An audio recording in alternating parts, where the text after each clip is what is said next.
Kanpai! Kanpai! Hello, everyone. Welcome to episode 149 of Kanpai Cast. And all my powers are gone. They've been stolen. But LOZ didn't steal them. LOZ is back. I stole everything. He stole everything. Stole the spotlight. I'm sure most of our audience, meager audience, remembers LOZ from way back in the days. He started the podcast with us, and then he had to step back for just had to step back, and we brought Thaylien in instead. But now he's back. He's back as our special guest on this episode of Kanpai Cast, and we will talk. Hurry! We'll talk to you a little bit more. But before we get into the housekeeping, how are you doing? How you been? How's things? Yeah, it's busy with work, and it's kind of sad. I kind of miss doing podcasts because it was really nice to create something. You do get a sense of. I hope you guys still feel every week. I mean, it doesn't matter who. I don't care about who watches something, but at least every week you can go away and feel like you've made something that didn't exist before. And somebody out there will probably find a lot of enjoyment and happiness from what you create. So yeah. And so I do miss that kind of stuff. I haven't been creative at all, and that's why I need to find more time, which hopefully soon I shall be. But yeah, that's what I missed. Fingers crossed. I'm going to be back. For a date. Yeah. Yeah. I can only but apologise for the lackluster job I've been doing in your absence. What's the line? I could never replace you. I can only hope to succeed you. I think this is the line. Yeah. Right, a little tiny bit of housekeeping. You know the usual thing. It's YouTube, so you got to feed the algorithm. We would love it if you would like the video. Comment below because I love comments. I want more of them. Get your friends to comment, and if you're not subscribed, make sure you subscribe. It'd be really lovely. Share the video around with your friends. And then so a little bit of a pre-spoiler warning. This episode is really heavily going to be spoilered because it is about characters who lose their powers and how that affects them, and a lot of times that happens near the end of a series, but even when it happens in the middle, it's often a very big important plot point. So we're not necessarily going to slap the spoiler tag on all the time. Sometimes we may, and there's one point where we definitely will, because we're going to be talking about the ending of My Hero Academia. And if you know anything about the ending of the manga, yes. And if you know anything, if you've seen anything about it online, you know that it is a big, pretty big event. Thing. Yeah. So that one we will definitely put spoiler tags on. If you want to avoid it, look in the description below. We put all the timings down there. You'll be able to see where the spoilers are, and you can skip past them to watch the rest of the episode. And I think that's it for housekeeping. Yeah. Yep. So now it's time to question our lovely guest. Indeed it is. Yeah, so do you want to do it? Or shall I approve of this. Let's do it. It's on the screen. I can see it there. What do you do on the internet? I do nothing on the internet anymore. I really have to do something. I've just been so busy with work pointlessly, and it just feels so pointless. So no, I do nothing on the internet. There's nowhere to find me or whatever. I should try and do something soon. How did you get into anime? Well, if you go back through many episodes of this podcast, you can find when I first got into anime. But I will tell you, the first anime I can remember watching was Robotech. Yes, it was Robotech. There was a guy. I'm gonna have to find that. I still have that VHS somewhere. What's that high-pitched whine sound? Nasuth. Oh, don't worry, it's not in the recording. It's fine. Don't worry, it's not in the recording. It'll end soon. Was like, yeah, so I remember there was a guy going around door to door because I remember my parents bought it off the door. He just had this giant, like those sort of duffel bag. No, like a crate that you'd carry like foodstuffs in, that just. Oh yeah. And he's had like rows of this episode 1 Robotech, and we bought one. And I remember we must have played that VHS so many times. I just loved it. Yeah, but now I know how. It like. He would be carrying this crate around with him. Yeah, he was going door to door with a giant crate that must have had like 50 VHSs in that were just Robotech. Man, that guy must have been built. Yeah. I remember just Robotech robots, man. I don't care what the guys. For you kids today, VHS tapes are these black evil square things that have a tiny amount of video on. Yeah, and then I do remember for years and years, I don't think I said this before. Ever since then, I always kept, as a kid, trying to find more things like that. but it was so hard. I would randomly catch like in a chip shop, maybe there was a TV that went on something, or when I used to go on Spain holiday a lot, and I'd see something in a arcade on a TV. Oh, that reminds me of Robotech. And then I remember getting to the game Secret of Mana, because I had the same sort of very Japanese art style sort of thing, very anime. But it wasn't till I got to university and the people went, yeah, there's this anime thing. I'm like, I don't remember that. That was awesome. And then I actually got back into it more. So yeah, that covers that. And what is your first anime? That covers that as well. What's your favorite anime? Oh my word, I don't know. The anime that you could watch you could watch it as many times as you want. I can't really think of what it was, but I can tell you what it sadly can't be anymore, because it would have been originally Shield Hero Season 1. I used to watch that on repeat every few months. It was amazing. I used to love it. And I was like, oh, where's the story going to go? I haven't even finished the last season. They just ruined it. Terrible. They should just give up and try again from season 1. Just season 3 is better, but yeah, it's not as good as season 1. I started watching it until there was dragons and something with dragons and dragons. Oh yeah, that's quite close. Yep. I just give up. Anyway. What's an unpopular anime opinion you have? Mike Saunders isn't as annoying as you think he is. Fuck off! There we go. That's an unpopular opinion for Xeno. I can't think of a general one. I'm just going to do that to annoy Xeno. That's basically what I'm here to do. Mm-hmm. Anyway, right. That was kill me here. Yeah, that's the questions for the guests. So now we're going to move on to the actual main topic itself. So, yeah, we brought biscuits, chips, and jelly. I wasn't going to read that out loud because I haven't got a fucking clue what Nasuth's on about, but you know, it happens. Interesting. So we're going to talk about anime in which people bring food as an associate to see what food is shown off as a gift giving for different events. I see. This is a very interesting topic. This is the stupid Japanese culture. So Nasuth asked me, like, oh, what's the thing that, like, what 3 things do we name differently, like, between UK and US? Yes. And like, I brought biscuits, chips, and jelly. Which ones do you think they are? The right ones, the real ones. I don't know, Loz. I always just put the etymologically correct ones. I used to put like the actual title here, and then I just started putting because we started putting it up here instead. I just started putting little funny things here to mess with these guys. Yeah, but for our audience who can neither hear nor see what we're talking about, let's continue on with the actual main topic itself, which is about, you know, our main characters in anime that lose their abilities and things like this. So we presented LOZ with a bunch of different topics, and this was the one that he latched onto, mostly because of the most recent events that happened in. Yeah, the conclusion of. We'll save that one. My Hero Academia. No, I think we should start with it. I genuinely think we should just, you know, because I think people are going to be interested. So we're gonna jump straight into My Hero Academia, and I think we're just gonna jump straight into spoilers. All right. I think. I don't think it's really important to put those spoilers on, because obviously there's going to be people out there who will want to wait for the anime to catch up. They only want to see the anime, they don't want to see the manga. You know, they don't care, and you know, just so they don't see any spoilers anyway. So that's really good. So yeah, so if you want to watch My Hero Academia and you're watching anime, and don't care about the manga and that's now finished, just skip ahead to freedom. Save yourselves. Yep. Save yourselves. Right. So I know that Thaylien's read it, and I know LOZ has read it. What happens to the end of My Hero Academia that has got everyone in a right tizzy? No, wait, that's that side. I can't. Go, Thaylien, go. So I only briefly read the last couple of chapters just to make sure that it was what people said it was, you know, and they weren't blowing it all out of proportion. So, simply put, at the end of the series, there is a gigantic fight against recurring villains. Sorry, actually, before you do that, sorry, I just want to, for anyone who might not know what My Hero Academia is, I just give a quick thing. So My Hero Academia has been a long-running shonen show based on basically superheroes at school, and as they progress and they get older, imagine a Japanese version of Harry Potter, but with actual cool powers instead of silly wands and rubbish.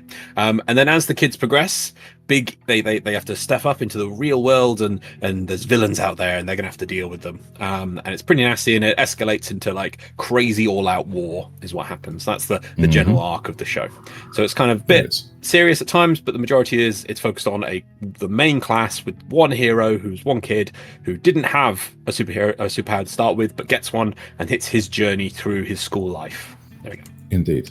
So there's a recurring villain called All for One, which is the diametric opposite of the ability that our protagonist gets, but it's one for all, where there's one powerful person to protect everybody. All for One takes powers from everybody else and makes them his own. And so becomes a very powerful villain over time that's been defeated several times in the season, in the series. In this end fight, Deku, our protagonist, basically uses his power to its fullest extent, completes this thing of one for all, and almost completely burns himself out. So he ends up with a very small fraction of his power at the end of the fight, and eventually loses it. He has defeated the villain. Villain gone. And his classmates and his friends find out about this, as during the recovery period, where they're putting the town back together, they are helping the people out, and they are giving everybody, the actual treatment that recovery dreamers should have. And it comes out that he only has a tiny ember of his power left at that point. But then it time skips 8 years, and all of the regular regular members of the series are off doing hero things, or they've become important figures in the world, like famous scientists or stars. And our main protagonist is a teacher at a regular school, setting people up to go off to their... It's not it's the most prominent hero school. Yes, he's setting them up to go to the most prominent hero school. His place of teaching is the point right where he would have gone into the hero school. He's giving kids their applications to go to this hero school in the last chapters. No, he's working at no, he's working in at the classroom.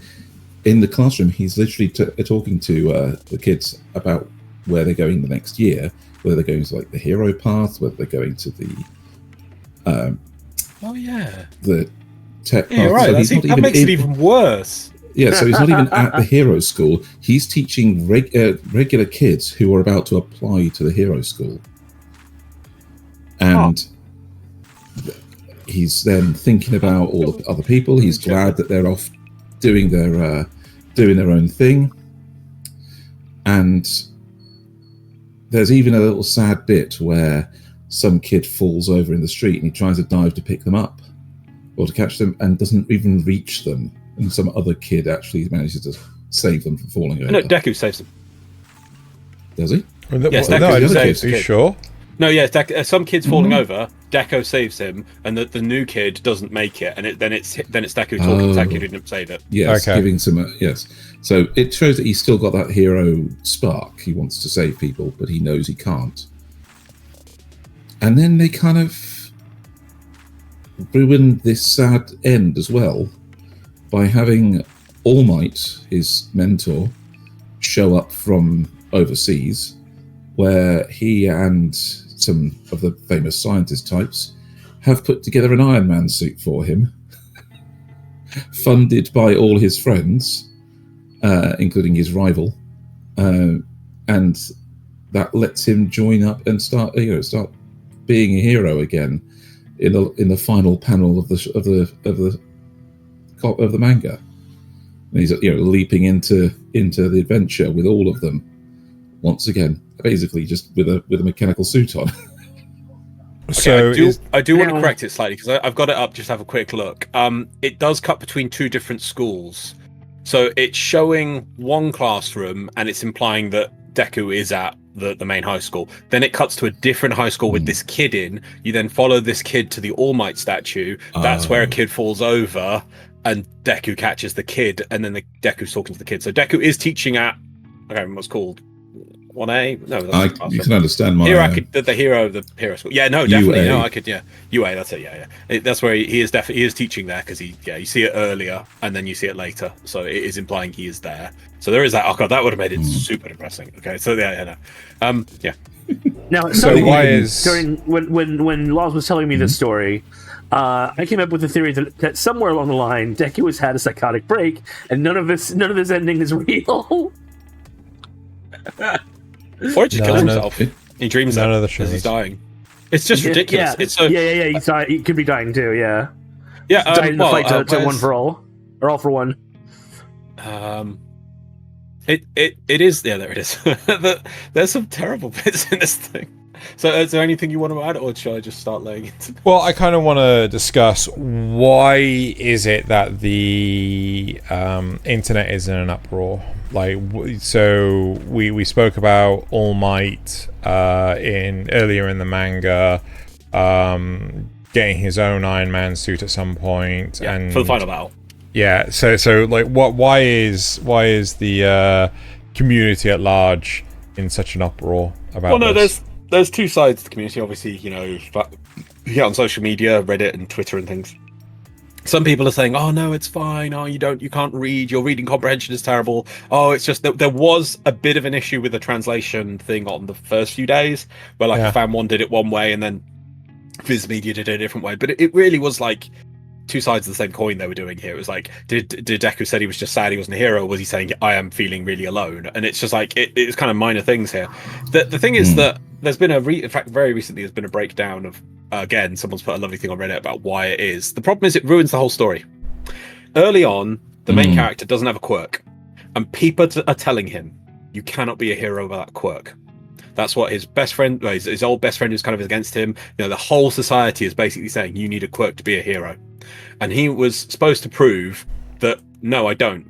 I'm gonna try my best. I'm gonna become the best person I'm gonna be. He kind of gets given that, and yes, he gets given a quirk, but he then appreciates that. But then eventually he loses that quirk, and it goes right back full circle to the start of the story when he was given that quirk and he did amazing things with it. He saved the world, gets taken away from him, and then he doesn't appear he's training himself, because he was training his body massively. He could I saw another one where somebody pointed out today is that he could work in a hero agency. There's some people who have rubbish quirks and they work in heroes agencies helping out the agency, using their mind, training people. He doesn't do any of that. He just becomes a teacher. Now you could say like, oh, but teachers are heroes too. But no one is doubting that. He doesn't look at it that way at all, apparently. Yeah. No, he really looks at it as his time is over. He's had his thing, and it's his job now to train the next generation. And he's just given up. And it's not until you're going through the manga, and then it just literally says the end, and you've got supposed to be it's All Might's hand comes up and does the end. It does this whole second section, which I have shown Zeno and Nasuth, and we all agree it's absolutely laughable and a terrible ending, where you just cuts to, I've made a super suit. Here's your super suit, and then that is terrible. It's been 8 years. It's been 8 years, and it's like, oh, we needed 8 years. Like, no, what? Why 8 years? So but they had a super suit for All Might. During the final battle, it took you 8 years to make a better one. Yeah, why not just give him a worse one and then upgrade it over time? I mean, but another thing people are saying is that it would have been much better and poignant if Deku said, "Thank you finally for this gift, but no, I don't need this anymore to be a hero. I am a hero to everyone. I've done that, and I will always be a hero. I don't need this superpowered suit to go out being heroing with you." Because obviously, when he goes to get the suit, if you think about it, I mean, he's going to quit being a teacher because he's going to be a hero in his super suit. Yeah. What's the point of being a teacher? And it's so both times when he was a kid, he waited till All Might gives him the all for one. One for all, and he's given that opportunity. And then again, you come to the 8-year time skip, and he's just become the same person again. He's just waiting for somebody to give him the power. It just is. There's what is the moral of this story? It's basically just let people hand stuff out to you. There's no. Do not seek to improve yourself. It's a terrible ending. And then there's also the thing with his friends. It destroys all the other characters. All the other characters are. It's very. The one thing. Sorry, before I go to the specifics, the problem is this is one chapter, and it's got the stupid end at the end, which wastes a few pages as well. So it's trying to tell a massive 429 chapter summary in one time skip of 8 years, which doesn't get explained, and then you got that, and it's terrible. But apparently all his friends. So it doesn't get a chance to explain his friends and what happened individually to them. You get a few little speckles of them, but it does imply they're all too busy to spend time with him, and they never sync up with their free time.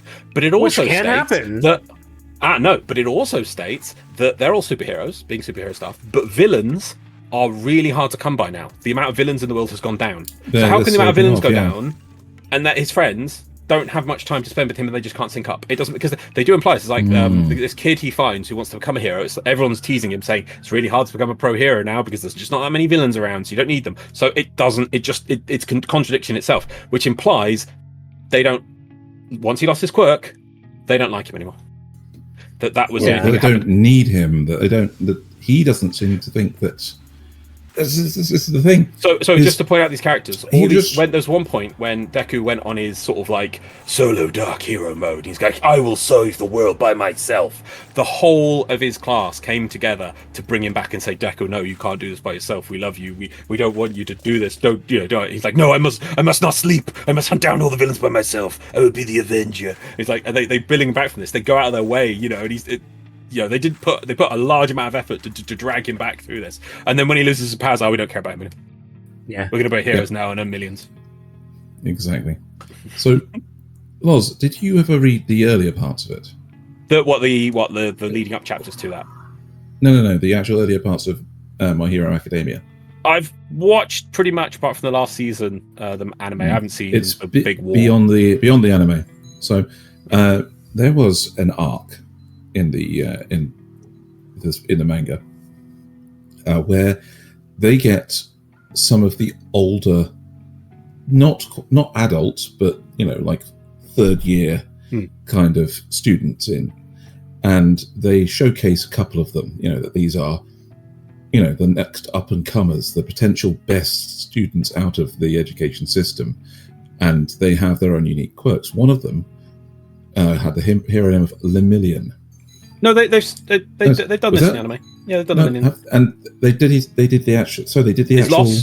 His loss his powers. Yes, when he lost his powers, what did he do? He kept plugging. He kept fighting. He tackled a guy with a really powerful quirk and almost won. And almost won. What did Deku do? Oh, I'm going to be a teacher and go cry in my room. It'd be nice if I could pass that knowledge on. That'd be okay. By the way, I've put an image in our chat. I don't know if you can put that as the background. Yeah, yes, add I it as an can. asset. Just give me a second. Something.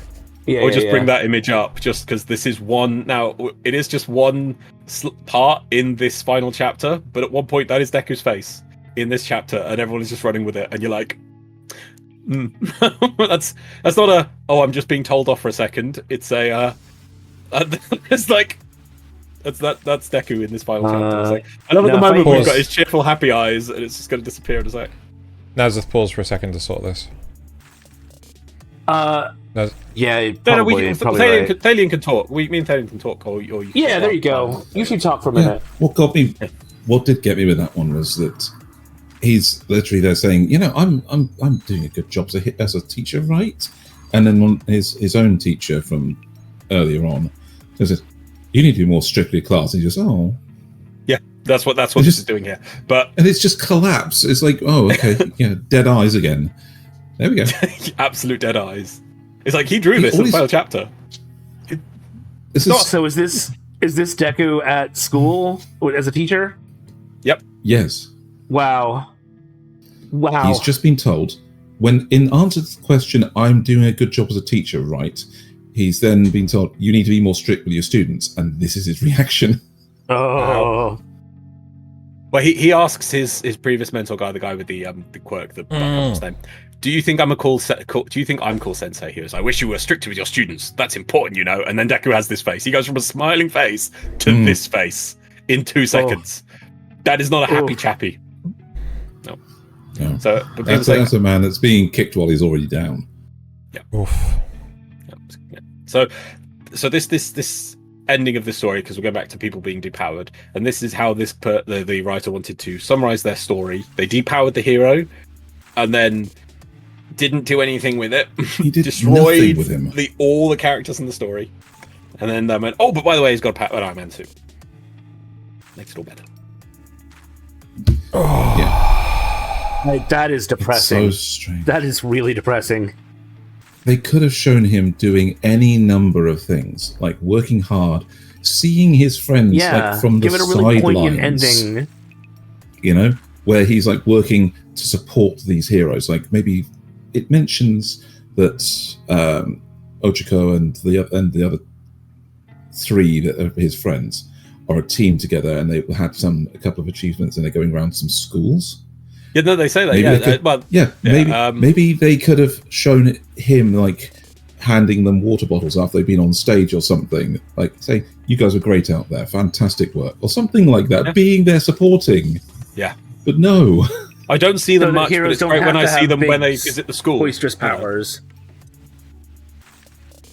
Well, it's just more the connection between them. It's just like there's no interaction between his best friends who he fought and died. You know, well, nobody died, but the enemies died, but they fought for their lives for.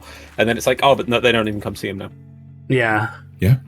They have a very poignant moment with Ochako where they're all recovering and everyone's good, and she is being all upbeat and positive while she's with them.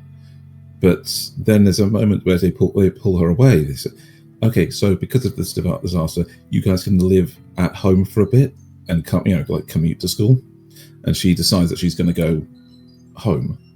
But she doesn't go home. She goes up to her brooding spot on one of the cliffs overlooking the city and starts to realize that, no, it's because of me that several people, that one specific person is dead, and if I'd thought about that better, if I'd done better, they wouldn't be.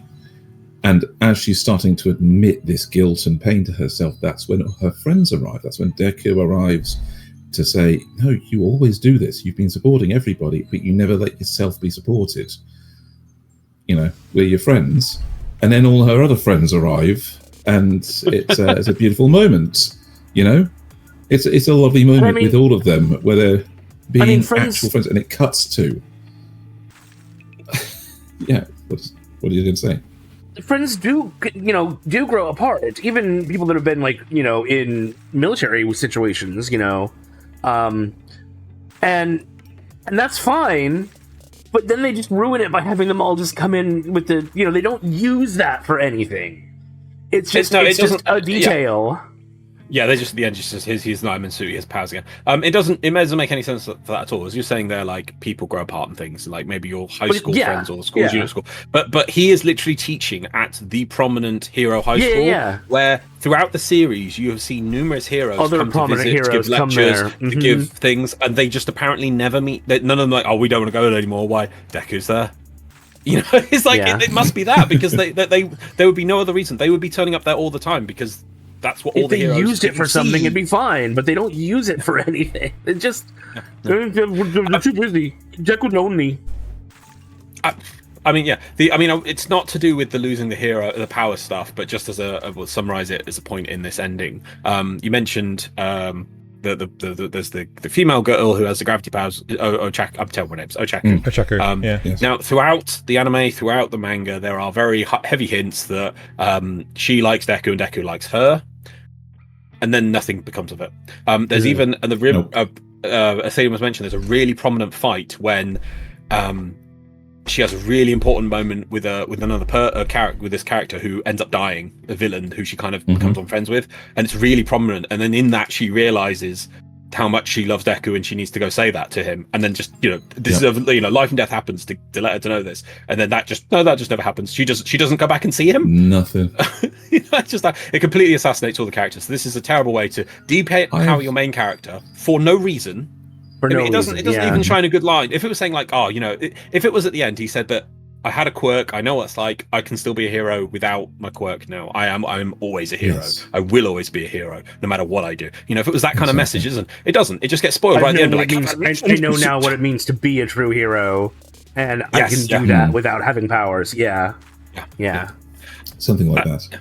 But I think the funniest reference to this I saw is when I was browsing for memes, as we do for the show, I found a video that's too long to be a meme, but it's Deku working behind a fast food counter.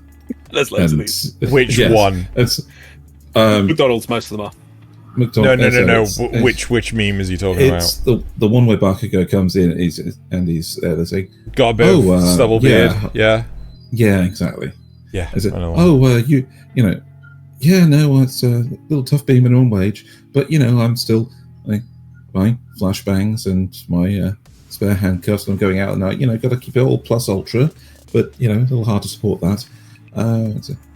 Sorry, Deku. I mean, I don't actually have anything to. No, I wasn't asking for money. No. Just, but hey, you remember that time back in school when you bullied me, and you stole from me, and told me I should jump off a building.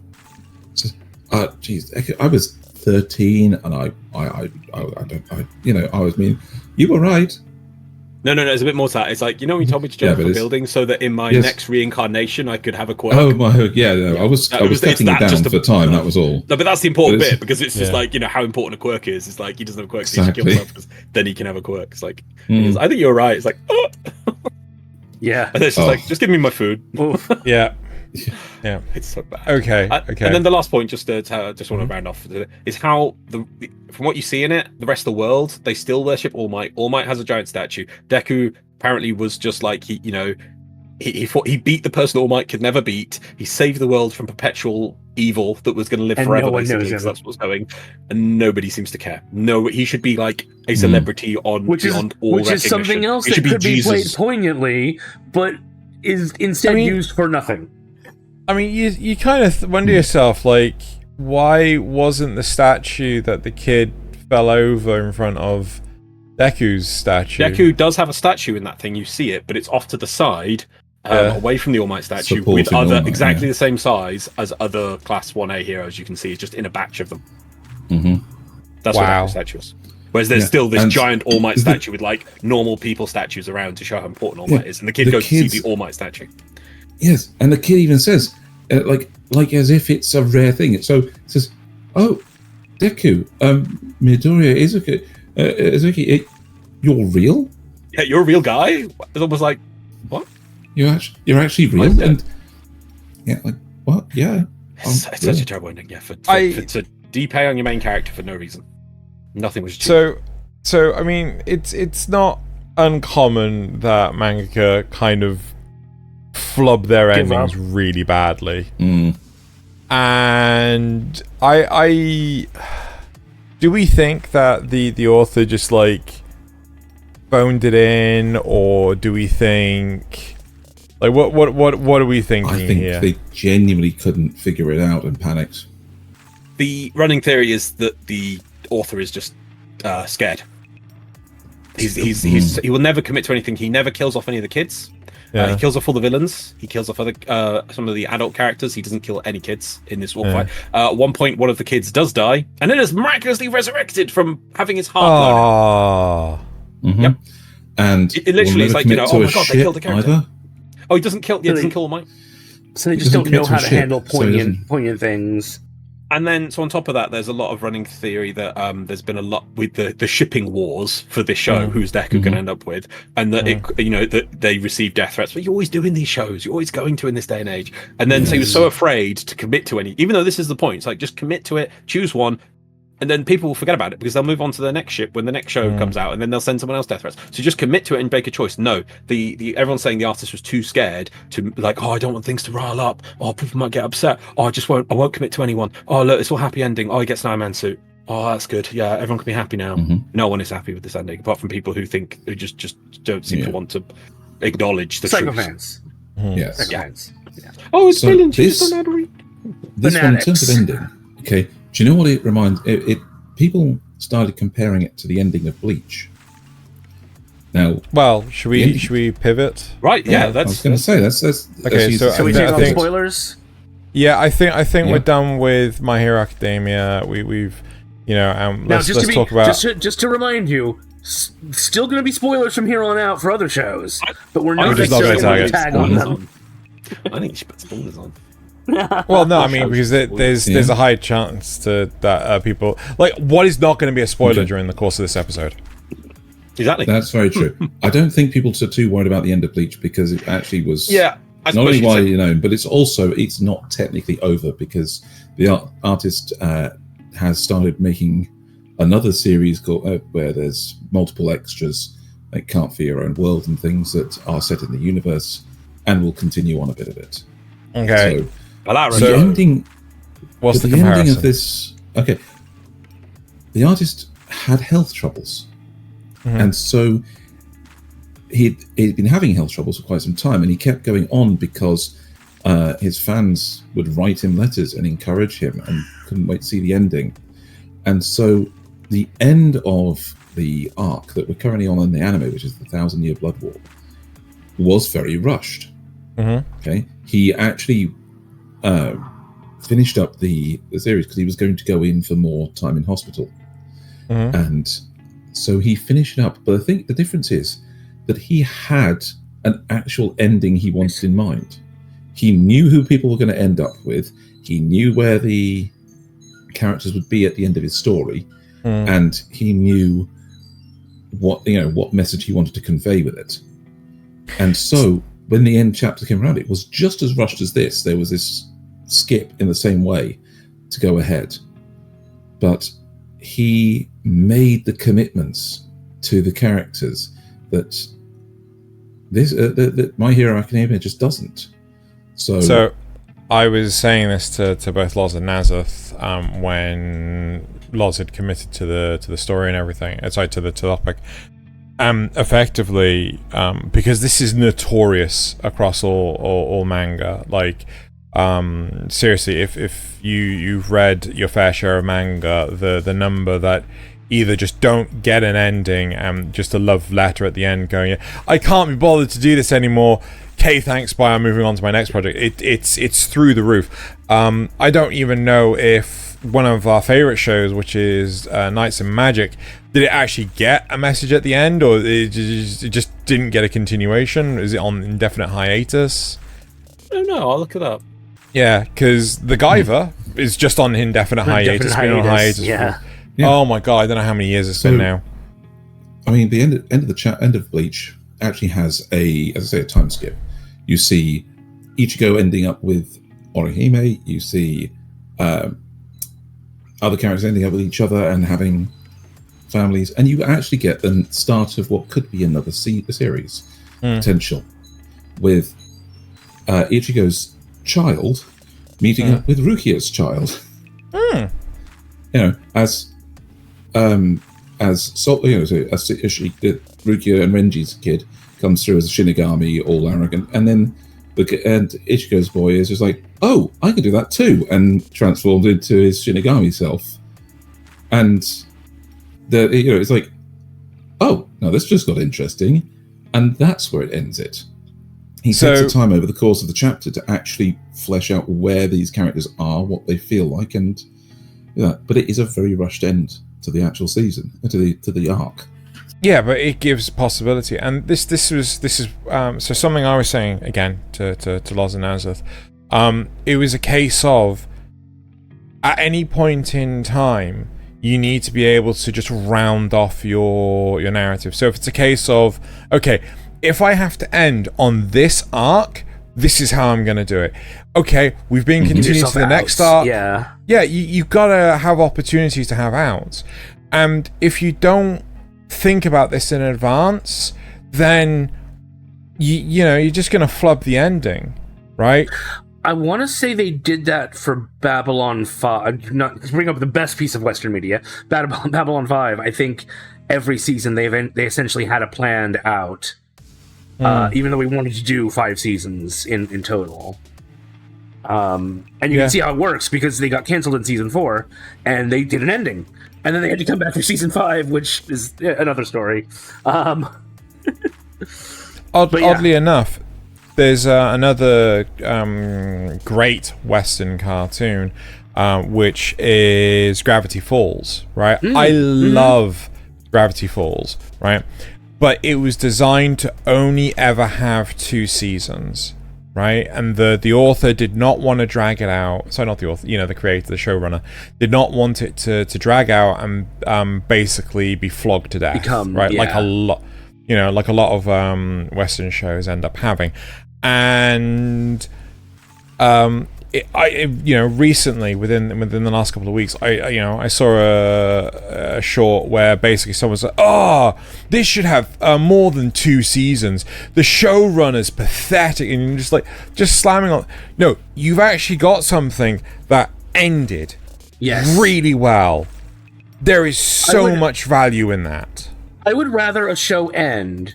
And then if the author comes back years later and says, I have a new story I want to tell in this same setting, great. But let that story end. For God's sake, not everything has to go on until it becomes terrible. Yeah, looking at you, Star Wars. Sorry. But you're getting a bit off topic. Or, everything. We are getting off topic. Everything. Right. So, to bring us back to the topic of depowering the main character, we can go with Bleach still. And this was a whole arc of the story, which at the time people didn't know that the author had actually planned out and had an actual next few chapters to go, and actually had a further part of the story he wanted to tell.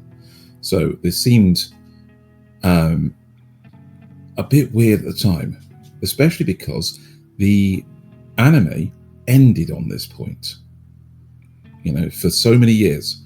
And the basic part is that to face off against a villain that could not be beat by anybody else, Ichigo underwent off-screen training. As he does. Well, not off-screen training. He underwent private training that we saw the start of, but we didn't see the finish of, which is a recurring theme in the show anyway. And we had no idea what the actual success of this training would look like, which is why it was, one of these, is why it's properly shown at the time. He faced off against the big bad, and the literal power that he gained was the ability to put all of his power into a single focused attack that would leave him powerless after. But it would use enough power to defeat the bad guy, which it did. It worked, and he became depowered because of it. Right? That's the arc of the story. We then get the next arc where he is powerless and watching his friends go out on the usual adventures, where he's at school, and he is trying to make the best of it. He's you can see he kind of wants the bit of adventure he had, but he's trying. He's genuinely trying to be himself again. The self that he was before, where he can go to school, study, he can, make friends with regular people, and he can, be with his family. He's trying that. He even gets like a part-time job. And it's only when he's given the chance to... it's when something weird starts happening, basically. Something weird starts happening, he steps up to find out what it is. So some of his friends are acting a bit odd. One of his friends is going somewhere specific, and he's not sure where that is. So he wants to find out. He steps up, he looks for the answer, and he gets attacked, as usual, by somebody powerful, and he struggles to escape. He's then given the chance to, by meeting these new people, to obtain a power that he had, that he should have all along, which is the power of Fullbring. And it's a power that comes from when your parents, your mother, was attacked by a hollow while pregnant with you. And so a little bit of the hollow affects you, and you have powers because of it. And so he meets these Fullbringers. And that's basically the explanation for both Chad and Orihime's powers, is they have hollow powers. They're Fullbringers because of hollow powers. I did not know that. So this is essentially like when Voldemort struck Harry Potter shut up. as a baby. So You were the basically never meant to be, Harry. Oh my god. indeed. Have you heard the Neville Longbottom theory? No, stop. Oh God, stop, no! I don't care. Stop, I don't care. I don't stop, care. I don't care. Stop. All right. So okay. So he's given the chance to go for a trip. What's what? LOZ does care. LOZ does actually care. I do. I think I know what you mean. So the basic arc of this is that you can bring out the powers that you should have had as a human by being attacked, the hollow bestowed upon you. And he does this, and it's all a big plot to basically get him to bring out his full brain and then steal it so that these other people can gain more power, which makes it kind of a great sinister twist kind of thing. And they bring it to go to his absolute lowest, where he thinks he's getting all his powers back. Well, some power. He thinks he's he can return to being a hero again. But then they strip it from him and take it all away, and he has lost. He's completely lost, where he can't even pretend to be all right with his situation anymore. Okay, just to add to that, so all the people he knew when he had his powers, he can't see them anymore. And so then this group of people who offer him a chance to reclaim his powers, they don't just help him do it. He seems to get like, hey, these are a new group of people who I can be friends with, that I can gain a connection with. And he kind of does that for a lot of them. They don't just, oh yeah, we'll help you get your powers back. Yeah, clock in 9 to 5. It's not kind of that sort of thing. They do feel it's a kind of, they're helping him grow and things. And there's the main guy of it is, again, there's something like him, someone who was a Soul Reaper who lost their powers. And it's like, oh, okay, he's just like me. I have a relationship here, a connection to somebody, a connection to that thing that I've lost. And it's like, so there's a real emotional connection he has. And then they all turn on him. That the whole time they were just using him. And they're just to suck the powers out of him to gain more for themselves. What about you, Xeno? Well, I thought we were kind of pivoting to Bleach because there was some relationship between this and My Hero Academia. Well, we needed to explain the Bleach yes. Now I'm just checking. I'm just checking. Okay. So the author was getting really a lot. Yeah. Yeah. No. The thing is, in the end of the show, the My Hero Academia depowered its character and then ruined its ending because of it. Bleach depowered the character as part of the general plot, and we pivoted to Bleach first because it reminded me of how the ending of Bleach was rushed and didn't receive the same. So you have two endings that are rushed. Thing. One where they used it as a general way to progress the story a bit, and then kind of to give a leveling off point as a give it's still a meaningful thing in the world. And the other one that just went, I took his powers away because it's funny. Then I give him Iron Man suit. Right. So Spoilers, but this is the topic. The actual topic of the show is depowering your main character. Don't forget that, Yeah, no, I'm with you. So yeah. So the arc is that they brought him to his lowest, and then when he's been betrayed by people he thought were his friends, his actual friends show up to help him out again. They Meanwhile, are able to Deku's restore friends do other things. They restore his powers. Yeah, Deku's friends just do other things. So they've been working on a way to restore his powers for real. And it turns out what he needed was they were just basically, they weren't fully taken away. They'd been put dormant because his powers I get it now. Not, so can you, not from pure Shinigami. Can you put the come from other things? Yeah. So that we can explain the comparison better. So for Ichigo in Bleach, when he loses his powers, the way he finally gets back his powers is all the people he knew in the past in the Soul Society take all a small amount of themselves. Act like friends. They all like friends. They give a portion of their own power, of their own soul, into a sword that gets forged, and it's this moment where Ichigo gets stabbed by the sword by Rukia. He's like, oh my god, even you have betrayed me now. Suddenly I can see you and you've stabbed me in the back. But actually they're stabbing him to put the power in him. So in this one, jumpstart his powers again. Because he kind of expended everything to do what he did. Much it's still, like it's still got the form of Midoriya. it. Yeah, exactly. Very good point. Yeah, very much like Midoriya. So, but then the outcome of it is that all his past friends, who he couldn't see anymore, so in some ways he probably felt did abandon him as well, exact same sort of way, sacrificed part of themselves there and then. It took them. They did it as quick as they could. They unanimously, all of the Soul Society decided. They didn't take 8 years. They didn't take 8 years to do it. No. And they also didn't know it was going to work. I mean, so you know why it took 8 years, right? In my, it's because they could only afford like a $5 each. I mean, you know. That's the thing. Yeah. So there is in the Oh, that's why the spoilers are on. Yeah, I do have it up here somewhere. Yeah, so they kind of do this with it is spoilers up. Yeah, the Iron Man suit at the end. They do this with just a freaking rubbish line.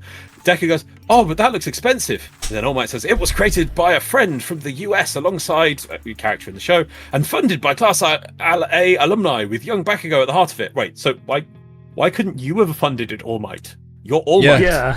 You could have been like, "I wish to have a charity drive for the person who sacrificed everything for us." People would be like, money. Get it funded in 2 days. Oh no, they all gave a bit of money of it. Well, that's nice. They've all, for 8 years now, they've left school and are now superheroes they're like the top superheroes. They must be on like millions. Oh, they put a bit of money towards a suit. You built one of these suits in the middle of a war. Fine, Loz. $10. There you go. $10 each. $10. You know. Yeah. Got to get the interest on it as well. They had to put it in to the bank, get the interest. 8 years. Yeah, there you go. Pay for a super suit. Yeah. So that's the difference of how you got to take into account inflation. You know, you can't even get a foot long subway for $5 anymore. You know. Oh my god, that's depressing. Anyway. Right, so that's how Bleach is a good comparison against it because it's better. I want to pivot to. Okay. I want to make sure we also get to Tiger and Bunny at some point because Thaylien said that one does it better. But you folks My Hero Academia. Please. The one I want to pivot to, and again, heavy spoilers. Right, I don't care to put the tag on because it's is Fullmetal Alchemist Brotherhood, right? So another great ending. Absolute banger of an ending, perfect in every way, shape, and form. You know, Edward ends up sacrificing his ability to use alchemy to resurrect Alphonse, right? He just gives up all, you know, and it's an absolutely perfect way to give up his power. You know, it's a brilliant way to do it, and it is a case of this is a flat out sacrifice. I'm not burning out all my alchemy, right? Which is something I do struggle with. Like, oh, I've used my power, so I've programmed so hard I can never program again. I kind of struggle with that a little bit in a lot of Shonen Jump stuff, but regardless, I want to say that's going to be your retirement lines. You know, when you actually do retire, I programmed so hard. I programmed so hard that I can no longer program anymore. I don't know how to write code. What's a semicolon? Anyway, but the whole point is that you can do things like run yourself to death, literally. Yes, but it's on par with Spider-Man using his ability so much that he can't Spider-Man anymore. Like, why? That doesn't make sense, right? Surely there's some form of recovery. He had a spider heart attack. This is, and if he uses it again, he'll die. Oh my god. Anyway, this is actually, it's right. This is a far better thing where he's actually genuinely making the choice. He's not using so much of it. He is actually deciding that this is a trade, much like in general alchemy. It's the equivalent of saying all of my powers for this one result. Yeah. And it's not just that you see the success of it, you also see a genuinely excellent epilogue of what happens afterwards. You know, you see Edward trying to, I think he's trying to retile a roof or something, and he's like, oh, I don't like doing this, and he genuinely tries to perform alchemy, but he can't, right? And he's like, back to hammer and nails like a scrub. You know, it's but excellent. He's doing it. He's doing it anyway. You know, he's not giving up. He's not wallowing in self-pity. He does it. Yeah, and like, it's, again, he still has those people around him that are, you know, part of his family and things like that. Yes, a lot of the people that he engaged with prior, like Roy Mustang and, you know, Louisa Armstrong, you know, they're there. miles and miles away. Because the military will do that to you. Yeah, but like he is still, you know, there is like, you know, much like doesn't he get a letter from him as well? I can't remember, but like, you know, something like that. It's but still, like the whole point is that, you know, he still has these strong familial bonds, right, which aren't just pissed on, right? And again, like, you know, you see him with Winry. You know, the relationship between them deepens and everything. So, excellent ending. It's an absolutely brilliant way to do it. And it didn't require an 8-year time skip. Sorry, don't you also see, I think, on a train station, because he's going somewhere to give talks on alchemy. He doesn't, even though he can't perform it, he's still an expert on it. Yeah. And so he's going off being prestigious to give a talk. Who don't, at that level of academia. Yeah. I mean, like school teachers, I'm not saying, I used to be a school teacher, so I'm not saying they're not hard work and everything. But when you get to the point that you are being brought across countries to talk about your subject, you are considered very high in that kind of thing. And you normally get paid very well for being, could you please come across the country to give us a talk on these things, please? You know, so it's not a demeaning thing in any way. Not that teaching isn't either, but it, you know, compared to where he was, it still maintains his importance by just simply having that. They don't show you it. You just see him, I think, going on a train station, like where he says he's going. Bam, done. You know. Compared to the treatment Deku got. Remember, we have to be very careful so we don't spoiler things. So we just. That's very true. Yes. Oh, yes. Yeah, I think this is an excellent way of doing a very similar thing, but it's still meaning. And I think the act of sacrifice in Fullmetal is really interesting because it lines together the whole story. Unlike so in that it's always equivalent exchange. You have to give something up, and that it constantly runs through the show. It's used as a joke at times. It's used as a running point, and then it's finding like you have to. So he's there at like the final battle, or whatever, or the final alchemy thing, and he has to give something up, and he understands the final solution is this is what I must give of myself. To chain my wish, I must lose something myself, and it's not about value. It's not about using. Yeah, it's not like he could. You know, the other people throughout the show, you've got doing these weird things. They're like using up people's souls and sacrificing people to try and get their version of what they want. It's like no, his one is I just give of myself, and because it kind of harkens back to the accident because they try and res their mum or something. Doesn't it? That's exactly what this whole document, and they lose of themselves. So this time instead of it being by accident, he has to choose this. I'm openly giving this, and you know it just shows so much more of a complete cycle. That's very important to note. In fact, it's very important to note the whole story starts because they try to do what is forbidden, try to bring somebody back to life, and you see even their teacher is somebody who has actually suffered because of that. She tried to bring back her child, and what she lost for that was actually her ability to make another child. That's what's it actually removed some of her internal organs specifically. Yes, that's why she retired from what she was doing. But the thing they gained from having gone to that place where that door is and seen that is what allows our two brothers to be such good alchemists in the first place. They can make the alchemical circle with their own body, and the knowledge is already in their head, so they don't have to make symbols, they don't have to draw out diagrams, because they've seen that knowledge, they've had it imprinted in them anyway, so they can just do alchemy innately. So, no, hang on. I this is sort of off topic, but it suddenly struck me. Do you think that's why their mom didn't come back right? Because the knowledge they gained made it an unequal exchange. You know, if they hadn't gained that extra knowledge, if they hadn't seen the door, maybe she would have come back whole. But because they did, they now had more than they were offering in return. I don't know. Yeah, I would. And I think it's also the act of offering. He offers his ability to use. Yes, but that's exactly the thing. So that thing that he gained, he gave it back, and Alphonse was able to get his body back from it. Exactly. So that must be something that's worth it, and that was the cost of the thing. just to correct that, no, he lost more because he lost his entire ability to perform alchemy. Not even with the transmutation circle he can do it. No, he can still but he still has the knowledge of what the transmutation circle does, and he can draw them. They just will do nothing.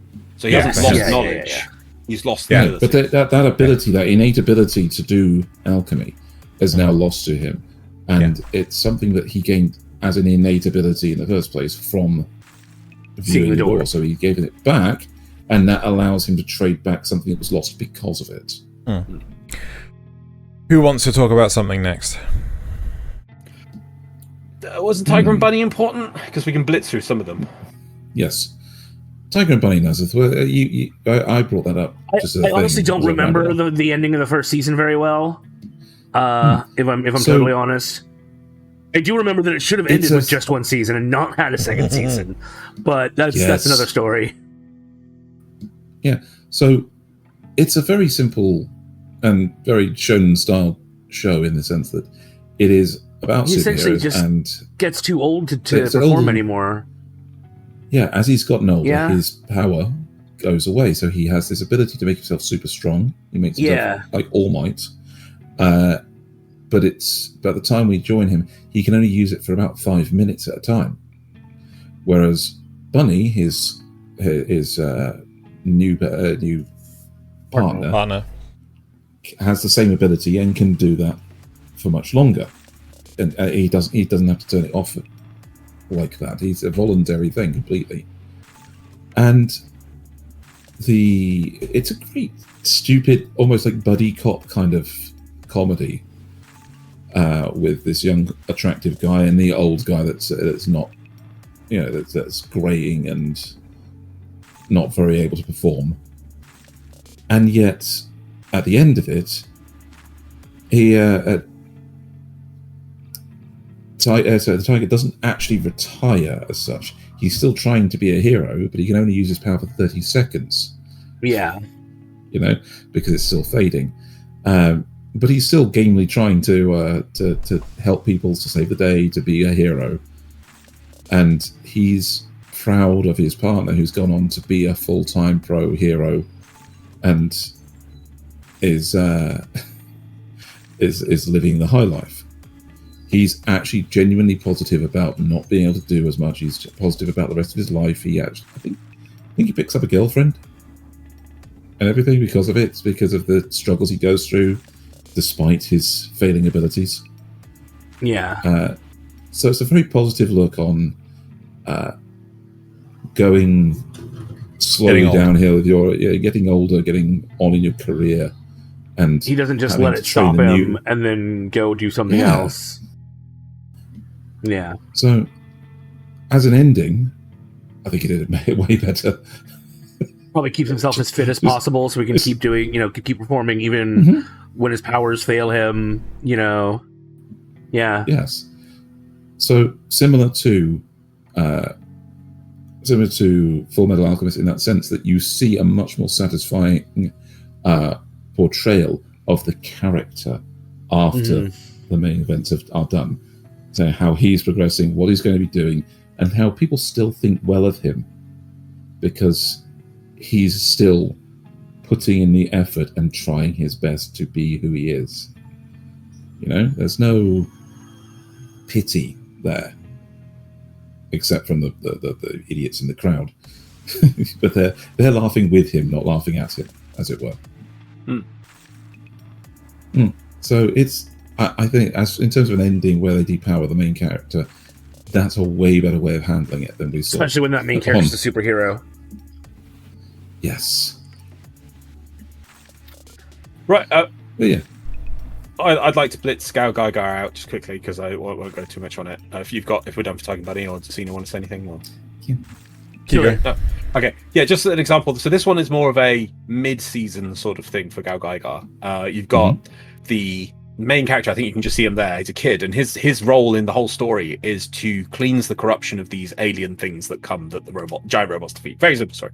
But then after defeating the big bad that they spent like the majority of the season fighting, just more things turn up that are just equal.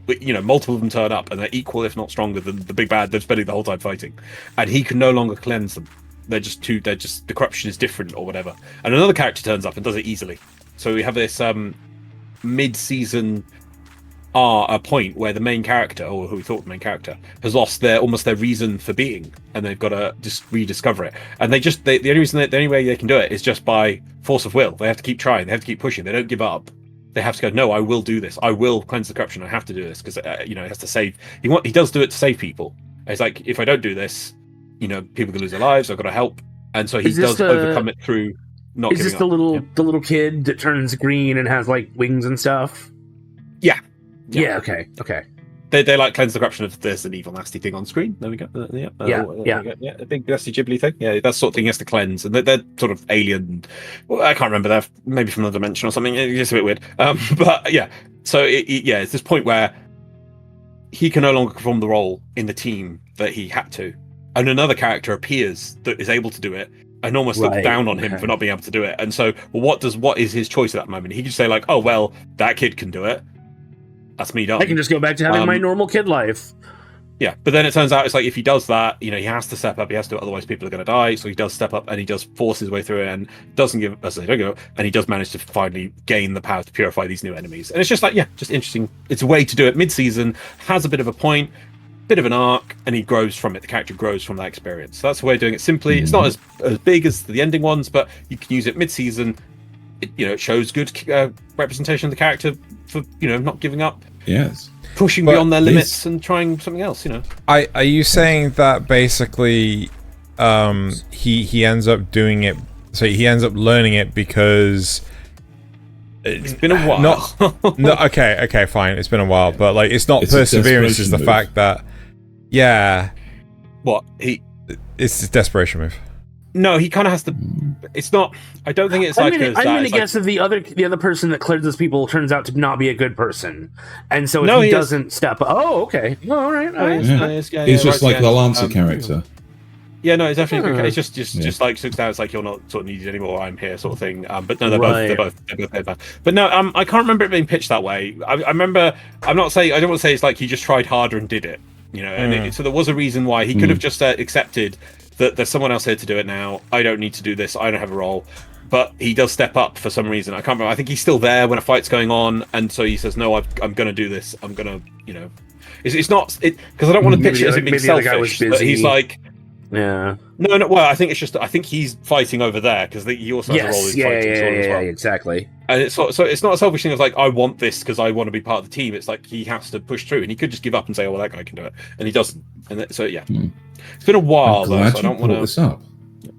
I'm glad you brought this up, because this is... When I pitched this as an idea for the show, it was to contrast these two methods of... Yes, show some good examples of it happening. Maybe specifically the end of the show version, versus where the you middle. have people versus an actual plot progression point where the character has to be depowered and grow from it. So, if you want another one of those, we've got a couple here that I know Xeno knows about. I know about this one as well, but Xeno knows you more do about that this one. Okay, so with the two choices, out of the two choices, we've got the Guyver, which I know more about. Well, I shouldn't say I know more about it than Xeno, but I know more about it than Tekkaman, which is the other choice. And I wish we had the memes right now. Those so cool memes that Xeno has during his streams, which are really funny. Because right now I'd have his face just pause like that after Nasuth implying even that he might know more than Xeno. It would just be freeze his face right now, and then put internally seething. I'm not gonna lie. I don't want to be the guy that just constantly brings up the Guyver every 5 seconds. Yeah. So I'm happy for Nasuth to take on this. But feel free to jump in if I get things wrong. Obviously. Sure. So in this one, achievement Xeno Segfault. What? For the memes from your streamers, I would have put this as an achievement. Xeno Segfault. I'm not hearing the word. The second word is just Segfault. What does that mean? What the fuck is that?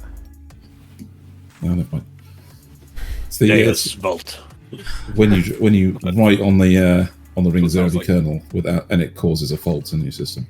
Okay. Yeah. Cool story. Moving on. Anyway, so in this one, it's more of a psychological problem that happens in the middle of things, where Cho's accidentally, well, not accidentally, no. So his dad is turned into one of the monsters, one of the Zoanoids, and Cho has to end up killing him. And like the psychological, no, that's wrong. Okay. So he's trying to defend himself, but ends up his brain gets crushed, and the Guyver takes over. That's what it is. So he does accidentally kill him. Well, accidentally. And the trauma of that leaves him unable to transform into the Guyver. And yeah, it's like bad things happen during that time, and he keeps trying, and he just can't do it until like I don't remember what finally snaps him out of that.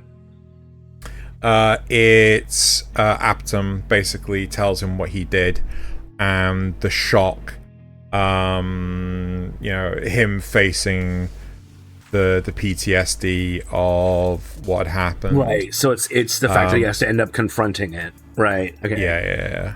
Yeah. Which is, I think, a good, a really interesting story to tell. A good reason to use that depowering is to tell people that they need to face their trauma, even if even if it's difficult and you may need help working through it, you should still face it in the end. I think that's, yeah. I think this, this also goes to things like Magical, Spec Ops Oscar and stuff like that. I really like the shows where it's a mental thing as to why they can't use their abilities anymore, as opposed to I just used it too much. Oh, I can't use it anymore. It just feels nicer and. Well, it feels more like the character can grow than some bullshit arsepull of shonen. Yeah. It's the same thing where, they have to work through it to get it back, as opposed to even in GaoGaiGar, where it seems like he just kind of needed to try harder. He needs to force the square peg in the round hole. Yeah. I think it's kind of not to give up is what happens to GaoGaiGar, because he does try it first and he can't do it. And then he could just give up, but he doesn't give up and he keeps trying. Yeah, but there are definitely other cases where it's just like, I have to think harder. I have to find my friends. What about if I lose my friends, I'll be so sad. That sort of thing. And that's really annoying compared to something like this where he has to actually confront what he did. Yeah. And to then segue into Tekkaman Blade. So the big part of Tekkaman Blade is it's a very, very old series. This is sort of the flip side of losing your powers too, where you don't just lose them because of some issue. So the thing with Tekkaman Blade, so to paint the picture to begin with. Earth has been attacked by some alien organism. Here's one now. They originate from space. Earth is covered in this alien plant life that produces an inhospitable environment to humans, and the human population has been decreased massively. So, and they basically have like certain regions that humans can't go into without a hazmat suit or a spacesuit, effectively, because it's just too dangerous. We then have sort of like hidden in the background, there are the fights between these power-suited individuals, the Tekkaman, right? And we discover that one of them is fighting all the others. So they seem to be on the same side as the aliens, apart from this one who is Blade. And it turns out he is a defective Tekkaman, right? He didn't fully mature as he was being transformed, and he can only use his abilities for 30 minutes.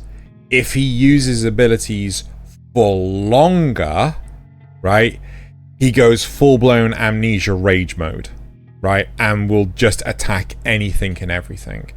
And this is the other side of this that I actually really like, is the fact that, you know, the character just completely loses himself, and they have to basically pulverize the crap out of him in order to defeat him, so that he de-transforms, and then he can slowly recover. But doesn't he actually forget like how to use his powers after that too, and has to like relearn it? No, that's closer to the end, where effectively, so the Tekkaman have an evolved state, which he can't access natively, but when he is given the ability to evolve, it comes at the cost of his memories. So the more he uses it, the more he forgets, and he can't remember so he can't remember any of the past like year or so that he's been fighting, and you know, and he sacrifices it all in order to actually defeat the enemies. If I'm wrong, I think it's I know that there's like several cuts to it, because there's the long version, the short version, or whatever. It's implied that all Tekkaman, when they use this form, lose their memories. No, I think it's only him. No, because only him and Evil can do it. No, but there's something about the other. There's a bit where Evil's talking, and Evil says that I've noticed this own flaw with my own Tekkaman, or the limitation of my own Tekkaman. There's a scene I don't remember that. Yeah, there's some that there is some limit flaw that to is something's being used up or something. Yeah. Doesn't he come to the humans with amnesia in the first place too? Or am I thinking of? Okay. No, he does. Which. Never watched the English dub for Tekkaman, right? Yeah, unfortunately, that's the only one I've seen so far. The oh god, when dubs go too far. But going on a minor tangent, the dub skips out I think 10 episodes. It just skips 10 episodes because they just was it Saban just didn't have the budget to voice the whole thing, so it just all of a sudden skips like a bunch of episodes towards the end. But yeah, so again, it's sacrificing, you know, one's memories in order to save the world. And even though he is still technically Tekkaman, he ain't got a fucking clue what's going on. He's unfortunately like a glorified vegetable. Loses the power of thought instead of the power of Tekkaman. Loz wants to say something. I think we may need to put on spoilers. No, not at all. No, okay. The whole time I was trying to think of a more mech show, so I was like, this must happen in a mech show. This must happen in a mech show. And at the end of Zeta, the same thing happens. The main character defeats the big bad, but the big bad is another new type and destroys the main character's mind. So it's just like, oh, well, where am I? I'm in a spaceship or something, you know. So yeah, it's a very similar thing where you defeated the big bad, but the cost was what cost? Yeah, was you. Yep. Loz, I'd love to ask you to talk about Accel World, because you specifically asked us to include this. Yeah, no, that's another one. I'll just do it quickly, because Accel World. So it's a really interesting one, because me and Zeno both love the show. It was a really interesting premise. I really think there's more could have done with this. And it is, oh god, you know, actually think about it. It's one of the best representations of a PvP game MMO in an anime, I would say. You're not wrong. Yeah, it's really good. Because it puts consequences to things, and it's really interesting the way that... it's the first setting, because people probably never watched this, I'll do it quickly. We get Elon Musk's brain chip. Anyone people who are born and they get the chip in at birth are different to people who are like our age and get the chip. And they are able to access a weird video game in the system. In that system, in that video game, you have an avatar of yourself, and you have to fight each other to get points. There are other ways to get points, just like grinding, but it is extremely tedious and long. But you can fight other people. If you take all of someone's points, they lose the game from their Elon Musk chip, and they forget all about the game. they just go back to being a normal person. They didn't even know it exists. All their memories of it are taken. Really interesting thing for the premise. And so people are like, wow, this game came out of nowhere. So only young kids are playing this game. They don't tell anyone else because no one else will believe them. They can't even install it or anything. Yep.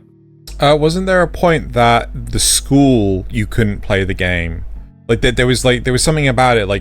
There were certain places you couldn't. Oh yeah, play no, it. I think that's inbuilt in the game. The game has safe spaces because it's linked to the real world. Yeah. It's real people playing the game. And Yeah. so like schools are safe zones and things because obviously whoever set the game did not want people killing each other in schools or whatever, or weird things happening. So yeah, so there's sort of things like that. But the key thing is that if you get these points, the easiest way to get points is to beat other people. And if it comes to the point that you level up, and it gets to a point, there's different factions of people grouped together, like in an MMO. They get a message when they reach like level 7 or something. If you want to become level 8 and talk to the creator of the game, and I was like, oh well, what's the whole point of this game? You have to kill and remove like 3 other level 7 people from the game.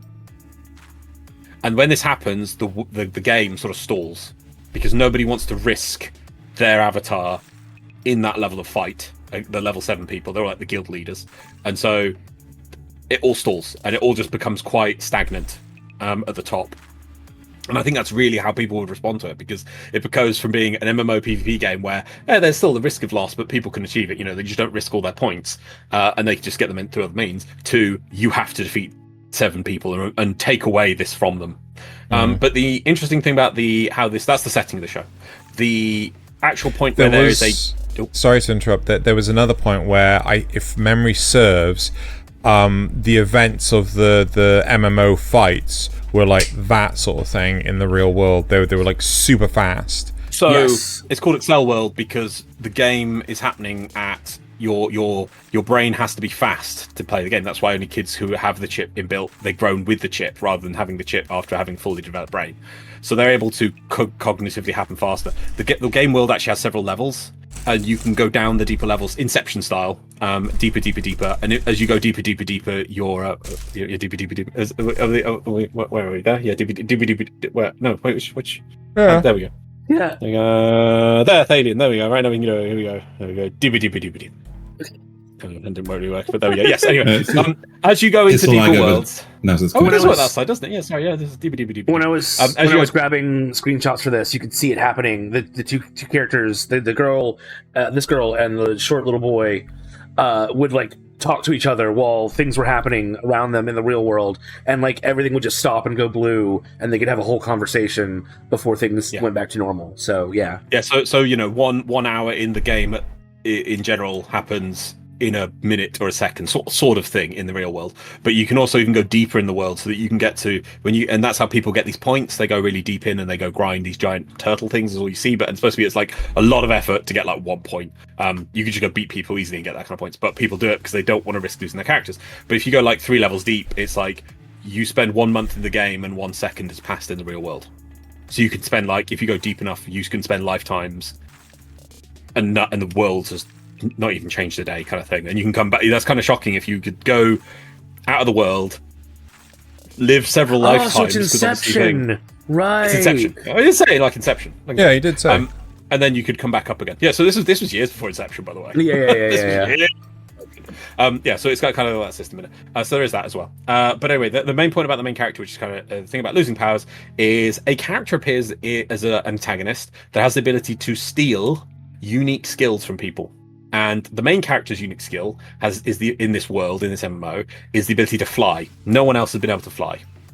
It's been this big thing. How do you fly? It's going to be amazing. Someone will figure it out one day. And he does. He has wings. And his wings get stolen from him. And he has to that was his thing. That was what he could do. That it was like the ability to fly is a very powerful thing in combat. And he loses that. And it basically destroys him as a person because, you know, that was his big thing. And also one of the reasons why the female main character is like she's one of the guild leader people. She basically brought him into the game because she was impressed with his thinking, cognitive. She could see he has good cognitive skills, you know, so you would be good in the game.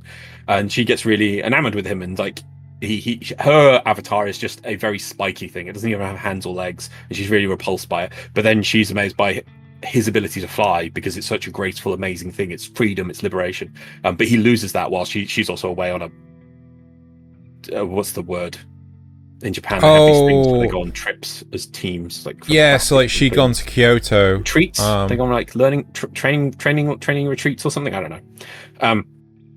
And so he has to try and get his powers back, and he borrows a failed attempt to fly from a previous person, which is like a jetpack, which they couldn't do it. They couldn't use it correctly. And he has to try and use that to go beat the person who took his wings so he can get them back. But this person who took his wings has taken things from other people as well. That's all he does. His ability is the ability to take other people's powers and stick it on his own body. So he has this really low arc, which is really quite depressing, as he gets his whole life shattered from it. He's nothing without those wings, but then he has to prove that he can be something without his wings, and he can learn to fly again, and that's what he does, and it's really good. There you go. You say it's really good. It's all right. In some ways, it feels a bit like filler, but because of the way it's like, oh, it's while she's away, right? Almost like it, so it doesn't affect the main story. But no, it apparently isn't even filler, so it's like a bit. Wait, so it's actually part of the narrative? Apparently, yeah. You told me. Did I tell you?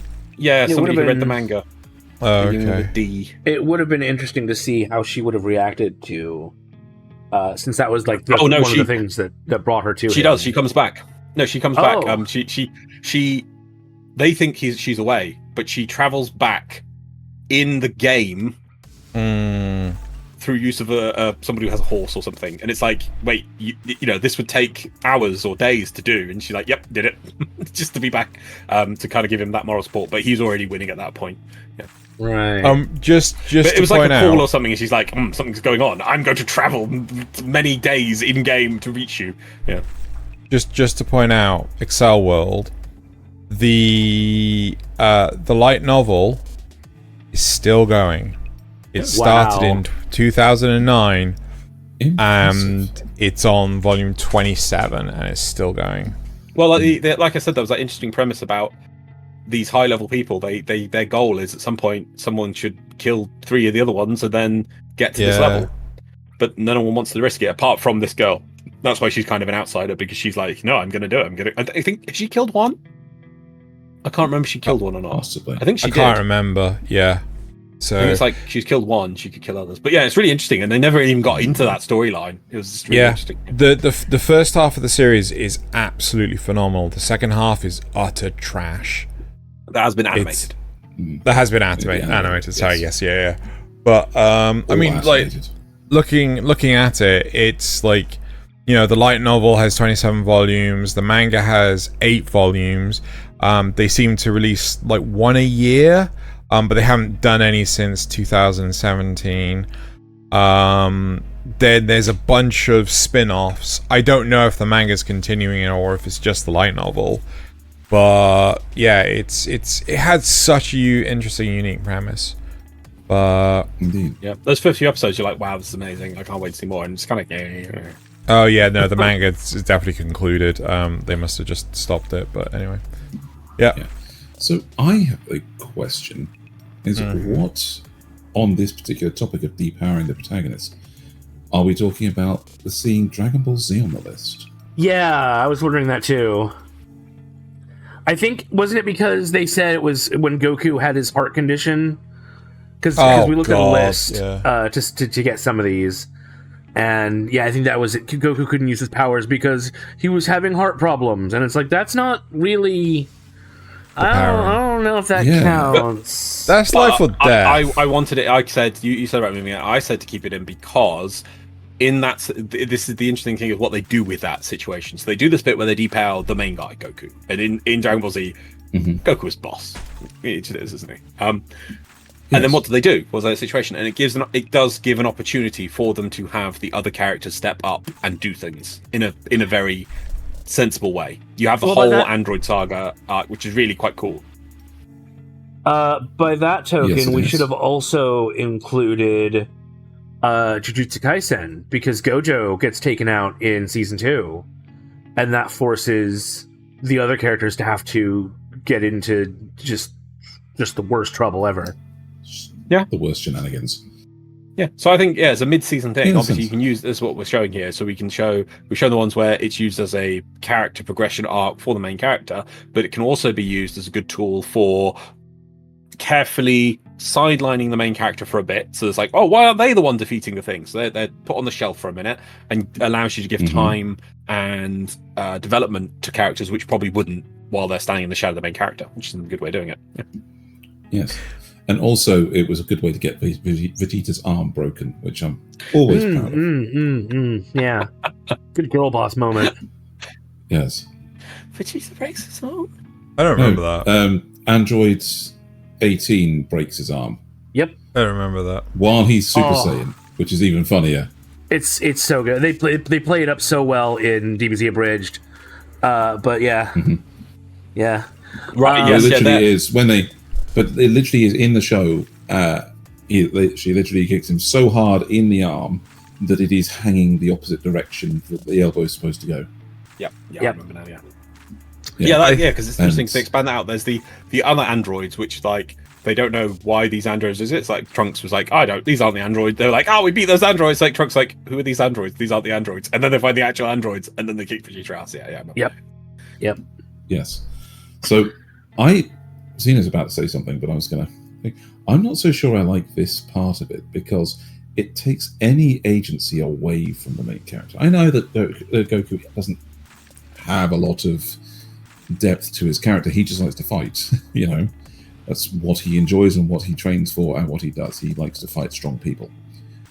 But it's taken away all of that agency and just made him bedridden for the entire time. It's a cop-out. I think the mechanism of doing it is weak, yes, because it's like Goku has this heart disease thing, which is going to be solved in the future, but this never comes up as like, are there other people in the world? Is this a Saiyan thing? Why does he have this weird defect? It's implied in the manga to be something he picked up when he was on Yardrat.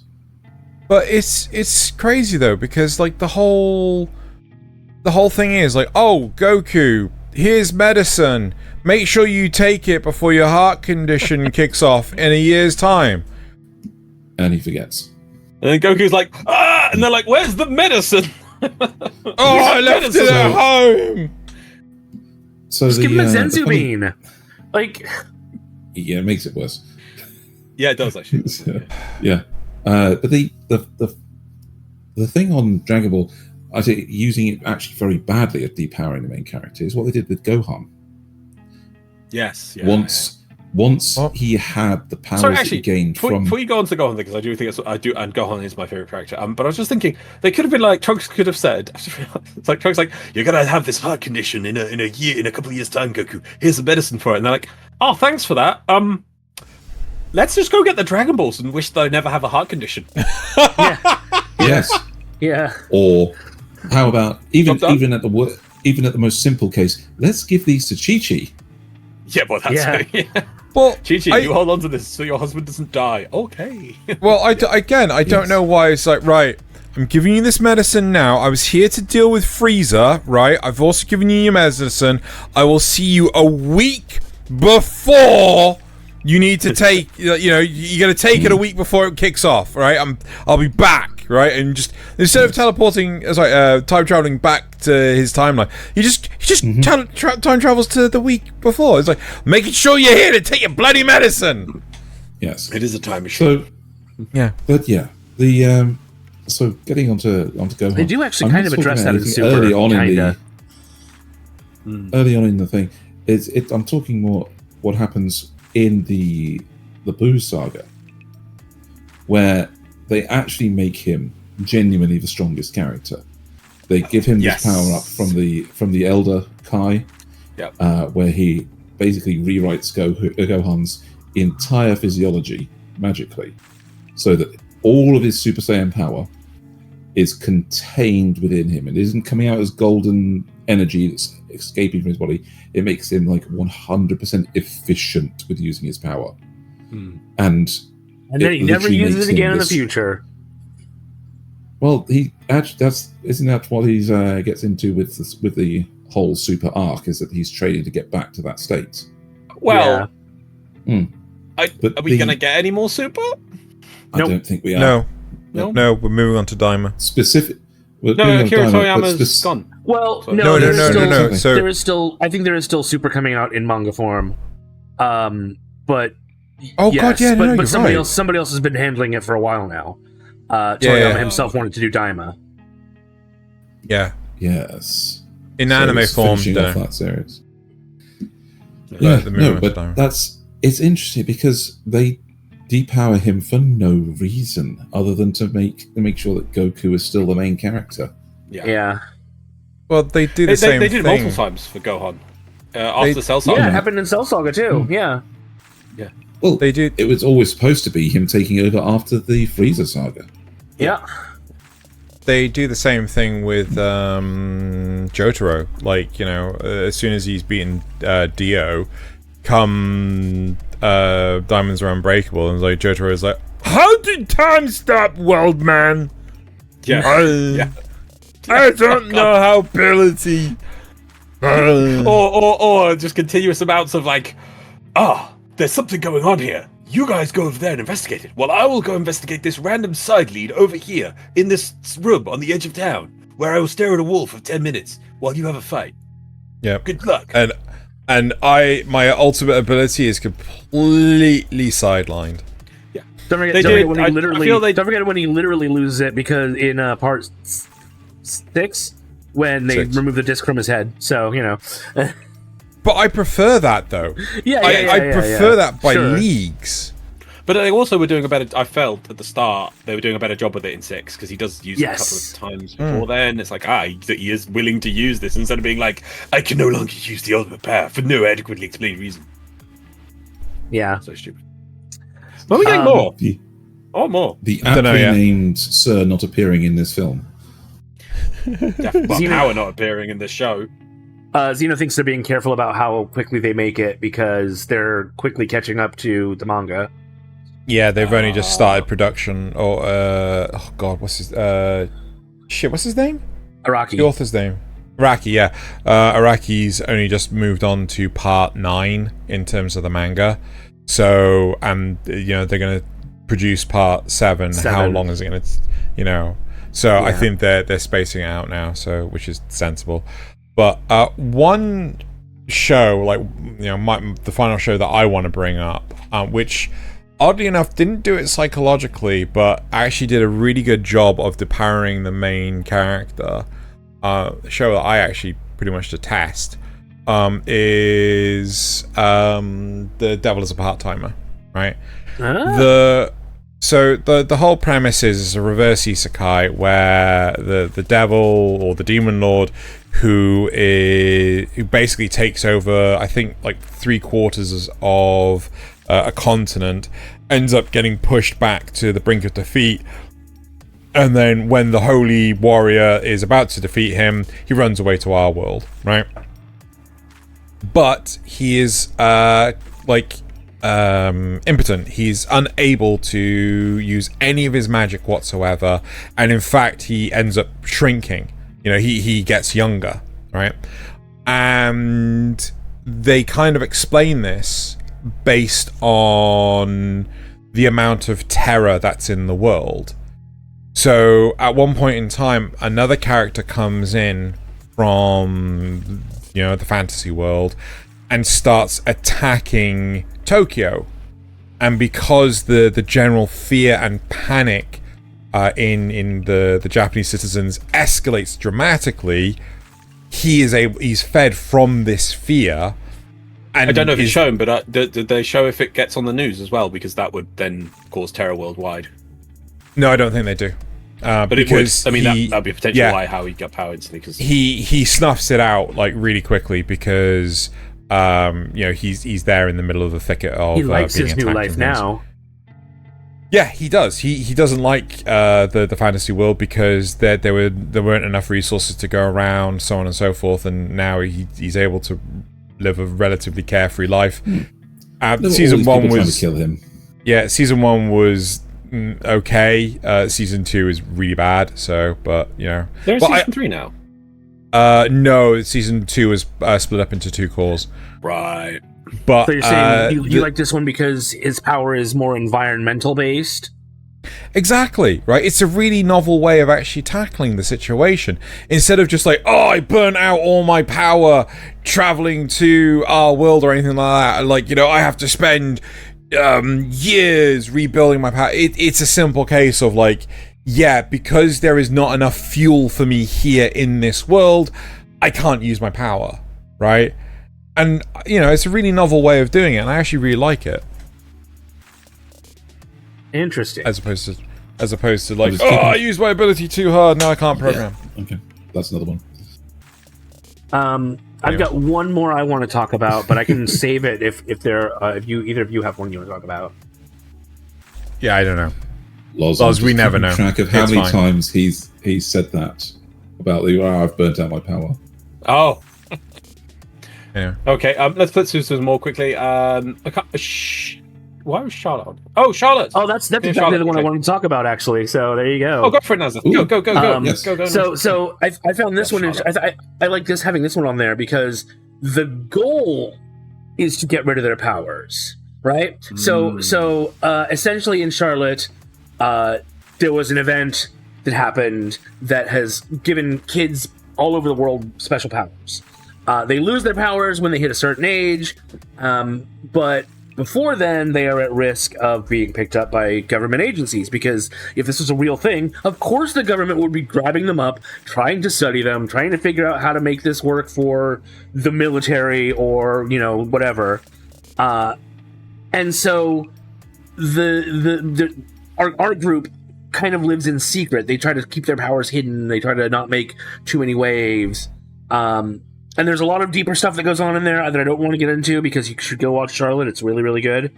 But essentially, our main character starts a quest. He has the ability to go to like possess somebody. And when he comes back out of that possession, he also takes their power with him. And so he starts going on a quest to save everyone by taking all their powers. If no one has powers, they won't be hunted. And I think that was a really interesting idea, and a very unique way to depower people is like making it the actual goal and not just, oh, we want to get more powerful, you know, or I've lost my power and I want to get it back. No, it's literally everyone needs to give up their powers. Yeah. Or we need to bring all the powers together to defeat the big other bad who's also bringing powers together. Highlander style. Yes. Yeah. No, I it's weird though because like Charlotte gets a lot of hate by. I don't know why. It's one of my. I wouldn't say it's my favorite anime, but literally, if I wanted to give someone a show to watch which had a good spattering of everything anime-wise for a lot of things, I would say Charlotte. I really think it's a great example of anime. Yeah, it really is. But like, you know, it gets weird halfway through. I'm like, no, that's where it gets good. That's where it gets really good. What the heck are they talking about? Like before that point, I was kind of like, "Oh, this is good," but it's pretty standard so far. What's the big deal? And then that moment happens. It's like, "Oh my god!" Right. Before we begin to wrap up, is there any other show that anyone wants to touch upon? Can you scroll down? I know Darling in the Franxx is on there, but I can't really remember. I don't think it was a big thing anyway. Really scroll up a little bit. Strike Witches. Somebody added Strike Witches, I think. I found that in a list somewhere, but it doesn't matter. Okay. Guyver, scroll down. Naruto, that was done okay, I think. Triple C, Tekkaman Blade. There is Parasyte on there, which I would like to I'll briefly do. Magical Specs, Girl Specs, Asuka, did you want to do that one, Drew, at all? That's pretty much, PTSD, don't want to fight, understandable, yeah. Okay. Bye Bye Earth is just an absolute mess, unless Naz wants to talk about that.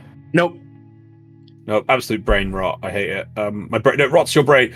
Unlike strange worse than deers that make weird noise. Yeah, that is literally like I'm going to rot your brain because I am brain rot. Whereas Bye Bye Earth is like insanity. Makes no sense. Anyway, no. Just last one. I do want to cover Parasyte because it's an example of a terrible way at the end of kind of just like the right. This is another example of I just feel really raw about this ending because it just feels like the writer couldn't be bothered anymore. It's like a really interesting thing, really progressing it, really developing out the show. Then there's this really cool arc towards the end. It's about an alien who takes over a guy's hand, and it has like cool fights to fight other aliens and things that have taken over people's heads and things. But it's really good because he becomes friends with the alien, it powers him up and everything, but then he gets it taken off of him and it goes into like a big hive of aliens. This character's got many things in, and he has to use his wits and his body to defeat it. Oh no, I've been impaled.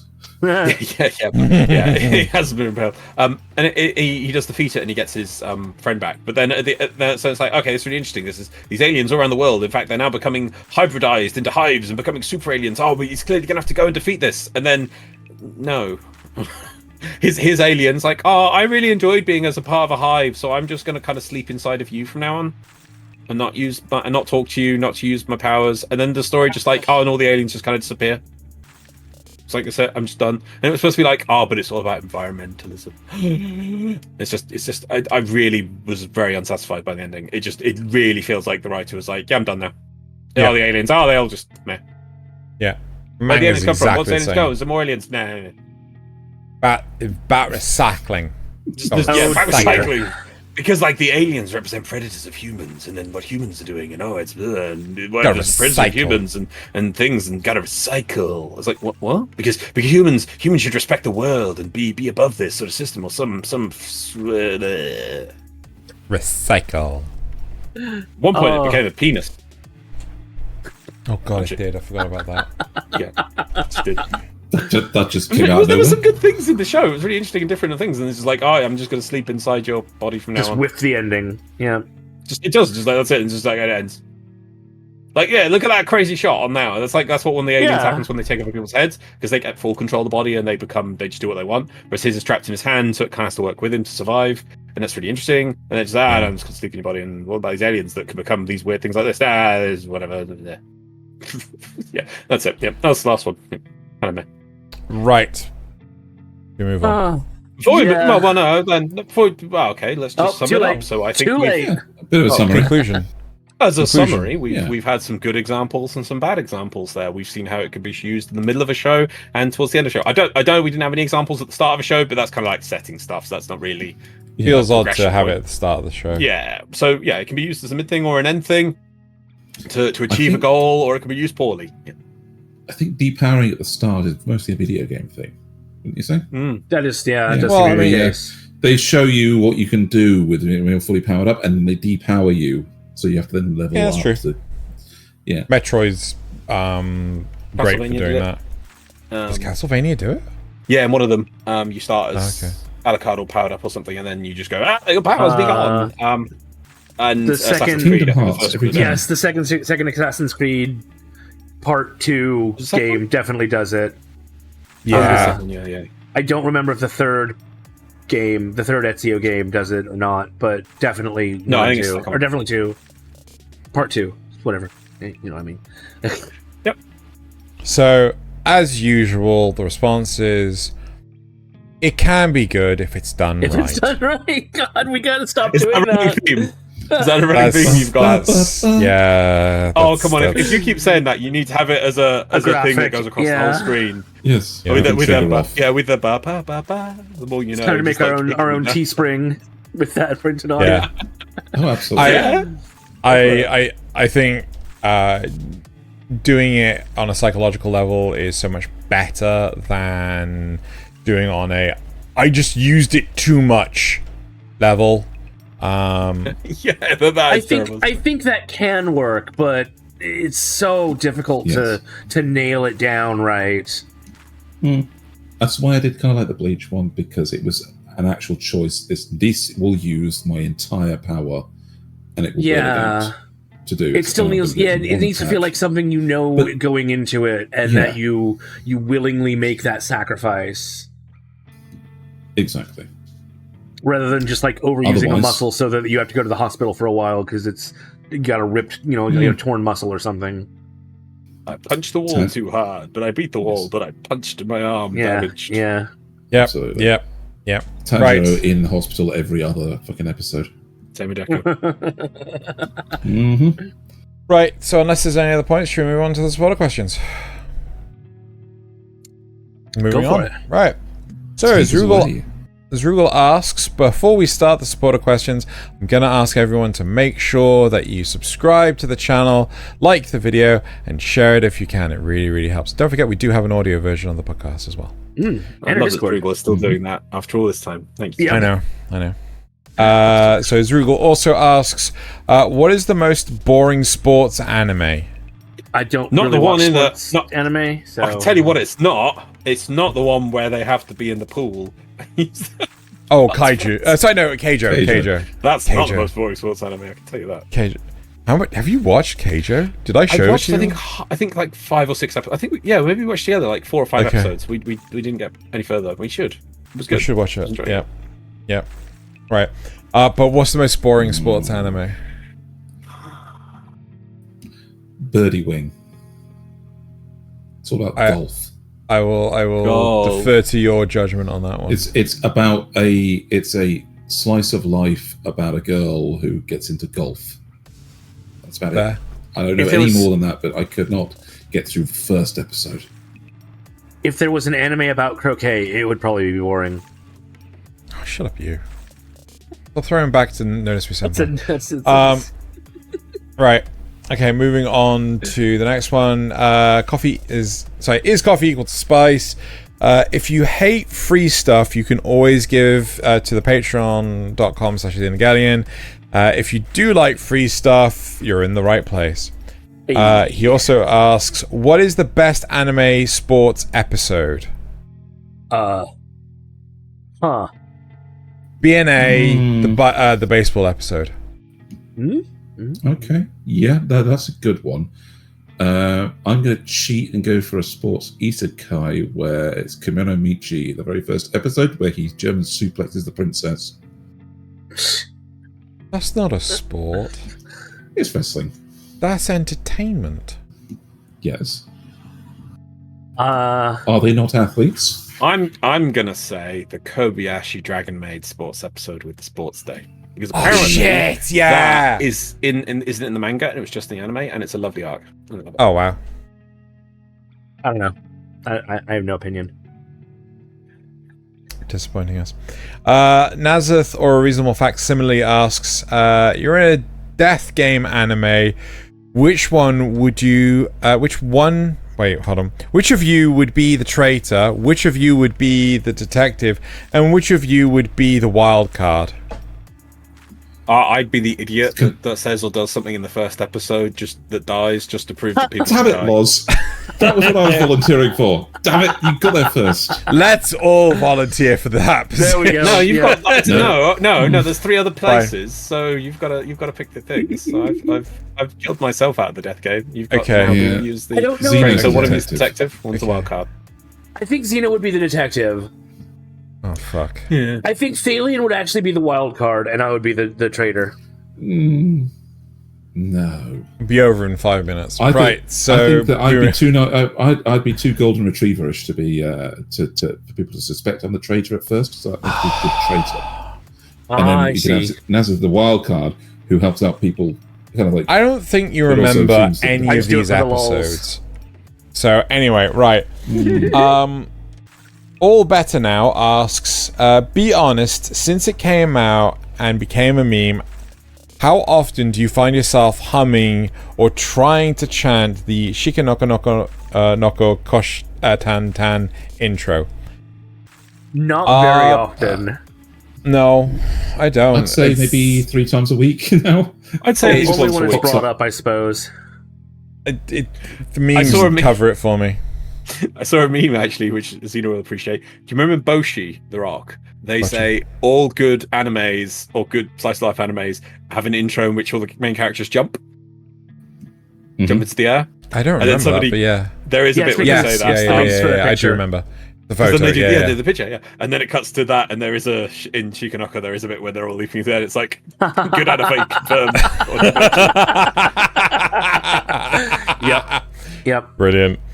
Right, okay, moving on to the comments. Right, so first of all from the news, Trumpus Shell says, I love that video description. You sure did fit a lot of JoJo in this episode, though I am a bit curious what the JoJo perfume smells like. You're the only one. We'll never know. For context for the video description, I did the slaps the top of the news. You can fit so much JoJo into this bad boy meme thing. Okay. Right, Zrugal says, woo, no deaths reported this week. Yep. Wow, Digimon is 25 years old. Jeez, I remember watching that back when it was first airing on Fox Kids. Yeah. Me too, and I gave up on it immediately. As an American, yeah, but you were an old man at the time. I was an old man at the time, yeah. As an American, I've never really been interested in baseball. I don't... Deride. Deride? What does deride mean? Talk down bad about. Okay. Yeah. I don't deride people who it just doesn't grab me, although I really enjoyed sumo wrestling. Unlike that fake thing that Nasuth likes. Not Nasuth, sorry, Thaylien. I didn't say I like it, I just said I like the show. Yeah, you like it. I want to pitch in about baseball. I mean, I've never been a big baseball fan, but we've seen 2 games in Canada. And it was more the environment, I mean... The spectacle. Yeah, the spectacle, and the thing is, it's so huge, bigger than our football stadiums and things. And our football stadiums have kind of, and our cricket games, I've been to football game, been to football cricket game, they're kind of very antagonistic feeling, whereas you've got that kind of wholesome family experience at the baseball game thing. Yeah, and way it is more just than kind like of football. an event. Yeah. I'd like to see a baseball game in Japan. Yeah, that's I mostly heard it to baseball for how many pranks they could do in the thing, like stacking hats on one of their players' heads until it reaches 10 feet tall. Lol. I really wanted the last rumor about Raeliana. Raeliana to be true. Heck, I enjoyed the anime and I've been debating reading the manga. There's more manga. Disappointed.gif. Despite that, what Thaylien says, it absolutely needs a second season. I need to know if I was right about my fan theory, which would take too long to explain here. That reminds me of, I can't remember the guy's name. There was a mathematician, I think, who in one of his books wrote out like an equation, and he said, I would write the proof for this. In the margin, he wrote like, I would write the proof for this, but it would take more room than I have available here, or something like that.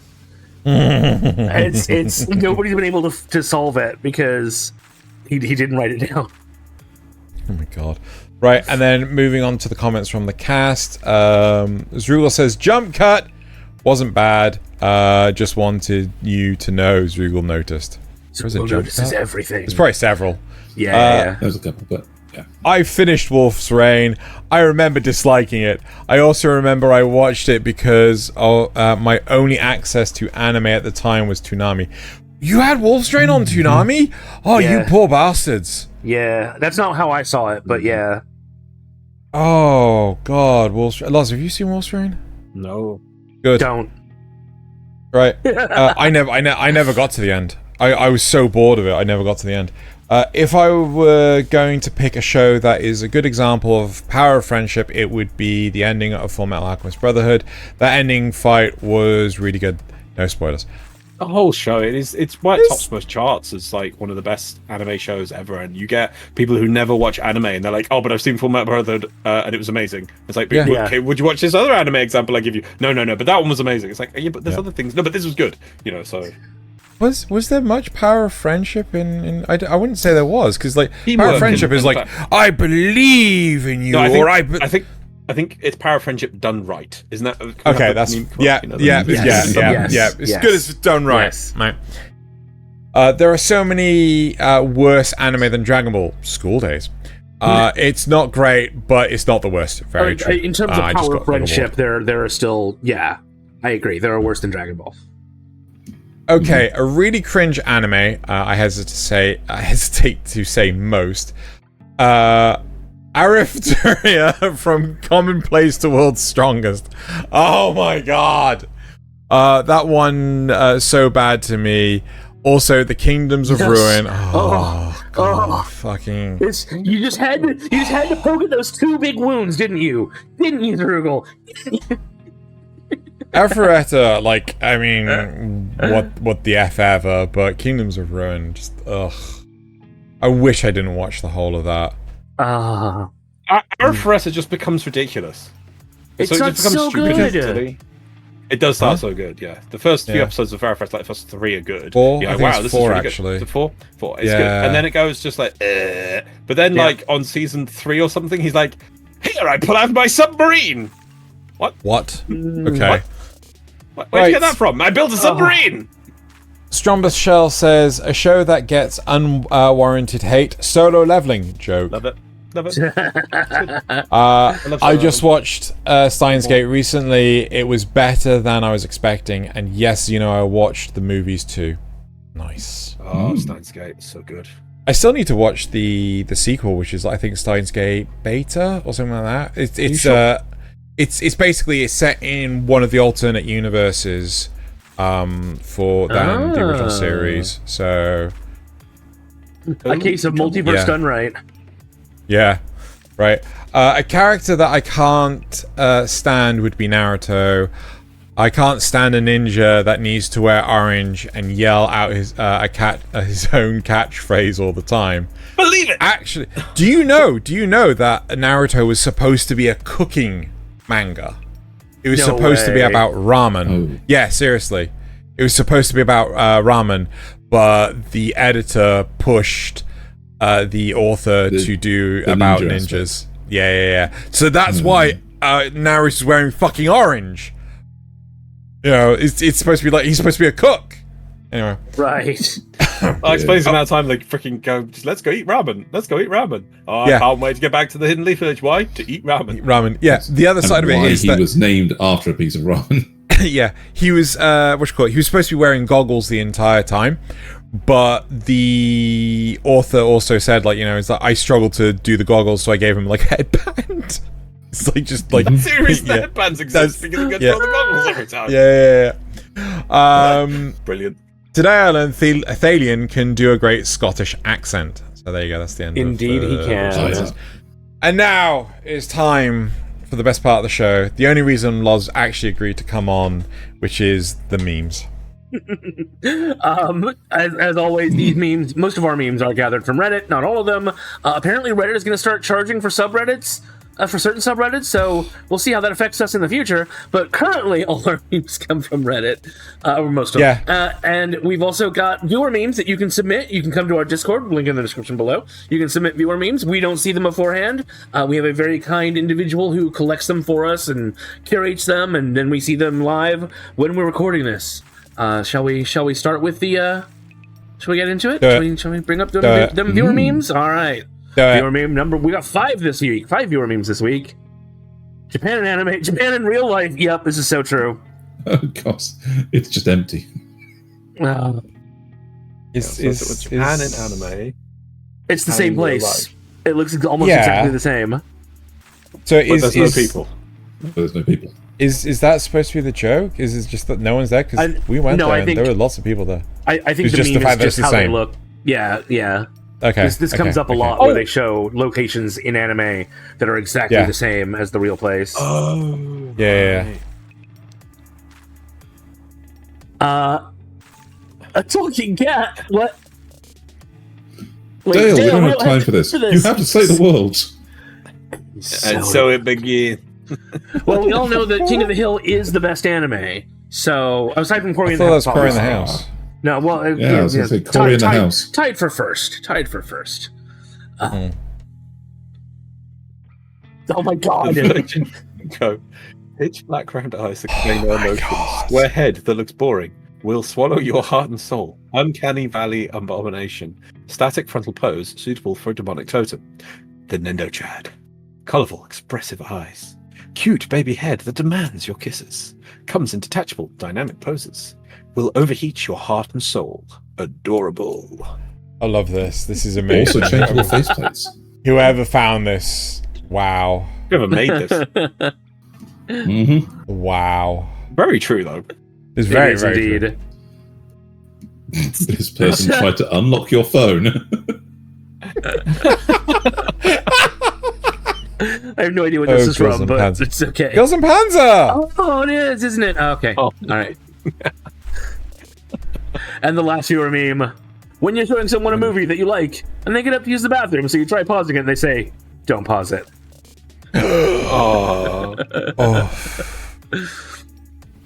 Oh, sad.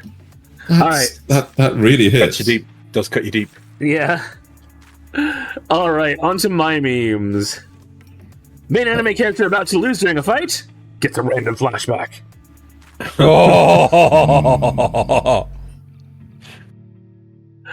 How about we make a trade offer? I get your love and affection, and you get 24/7 access to my milkers. I forgot to label this one as NSFW.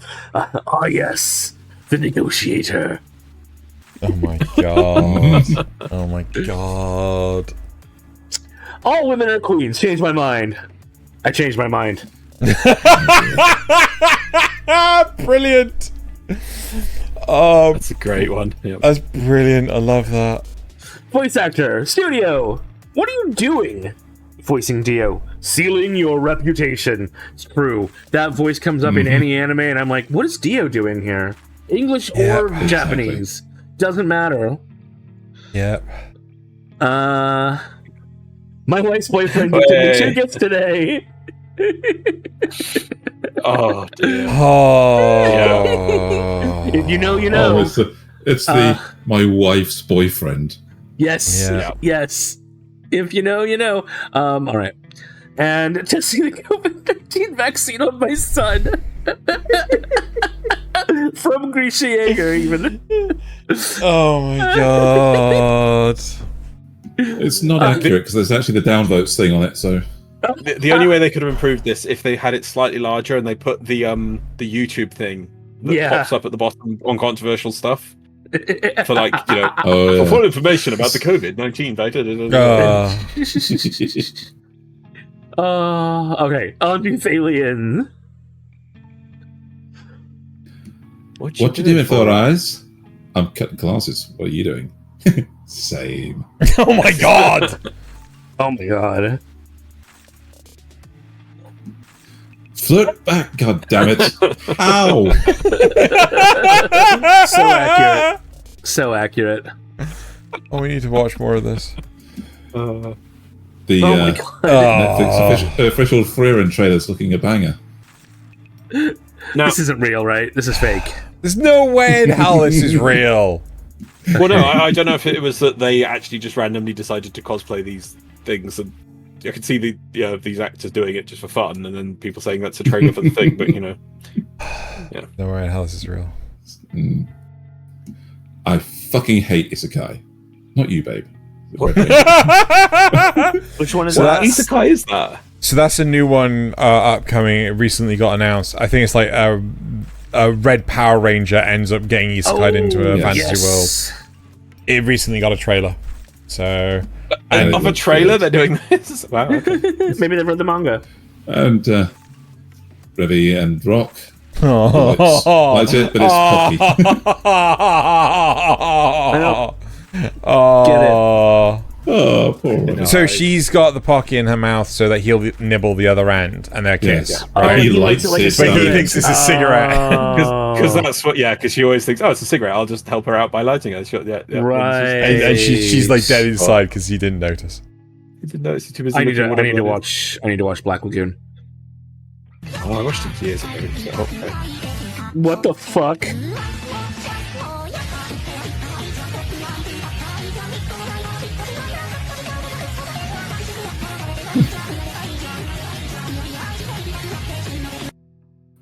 What? So These are plan A, good grades. yeah. Plan B Plan is B, Twitch. Be a Plan C streamer. is VTuber. No, Plan I B think is Plan delivered. C is. I think Plan C is pole dancer. It's, Among other fair. things. certain other websites that you can. Yep. Oh, no, Plan streamer. D is off a building. roof. I don't know. Yeah, dark ending. Okay. Wow. Right, and on to Xeno. I don't remember mine. I hate anime. Me. Me. To be To be continued. Yeah. Yep. His Yep. verse is basic. Not wrong. You can earn minimum wage. Have a plus ultra day. Oh, it's Sleeping on loop. as a I think it's number on 3. loop. Oh, Number 3. People posting about My Hero Academia ending memes. Oh, That's not spoilers.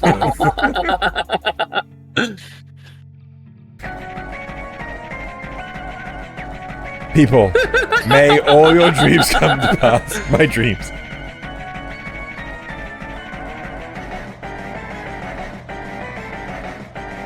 I can't remember which Pokemon music this is. I think it's like black and white. My dreams are weird. That is a fever dream. Free run. Yeah. Free run. I just feel if it's at the bottom, my dreams are weird with brilliant. Yeah, but I do love the most of these with the little fur and VChat character dancing. Yep. It's just like, Yeah. I love someone when it's like oh god, it's in a car and there's a note on the car said something like she has water and she's just dancing to her favorite tunes or something. Please don't break window. And it's just like there's just the dancing in the car. It's just so cute. Yeah, but this one's weird. Okay, it's just okay. Yeah, fine. Oh wow. Yes. Oh, fair enough. Yeah. Yeah. Don't. Yep. Yep. I left this one for LOZ. I kept this one for LOZ. Right. Gently hold the ingredients in your hands. Oh god, yeah. Let's Oh, no. smash the meat into a plate. Oh, no. Crush it into a ball. Oh, no. Finally deep fry it until it's nice and crispy. Oh. Yeah. And that's how And you that's prepare how the you- dish. Wonderful Sugata Freshness. Oh my god. I'm my not God. sure if you appreciate where it says I'm pretty sure where it says afterwards crush it into a ball. A ball is a mobile suit. It's a ball. Yeah. Yeah. Yeah. So I think that's a character dying in a ball. Yeah. Yes, it is. Yeah. Just how ridiculous My goodness. Well that is. I love played. these in the cockpit. Well It's played. brilliant. That is so good. I've had that for months, waiting for the perfect time. I was so If good. only you'd gathered only Gundam memes. Imagine that. No. No. I was expecting more My Hero ones. It's so topical. Isn't Yeah. that a completely different website? Only Gundams. Moving on. Right. So that is it for this week. LOZ, thank you very much for coming on the show. It's been absolutely lovely having you. And now it is time great to to bottoms up and Kanpai! Hey. Kanpai. I'll grab that one.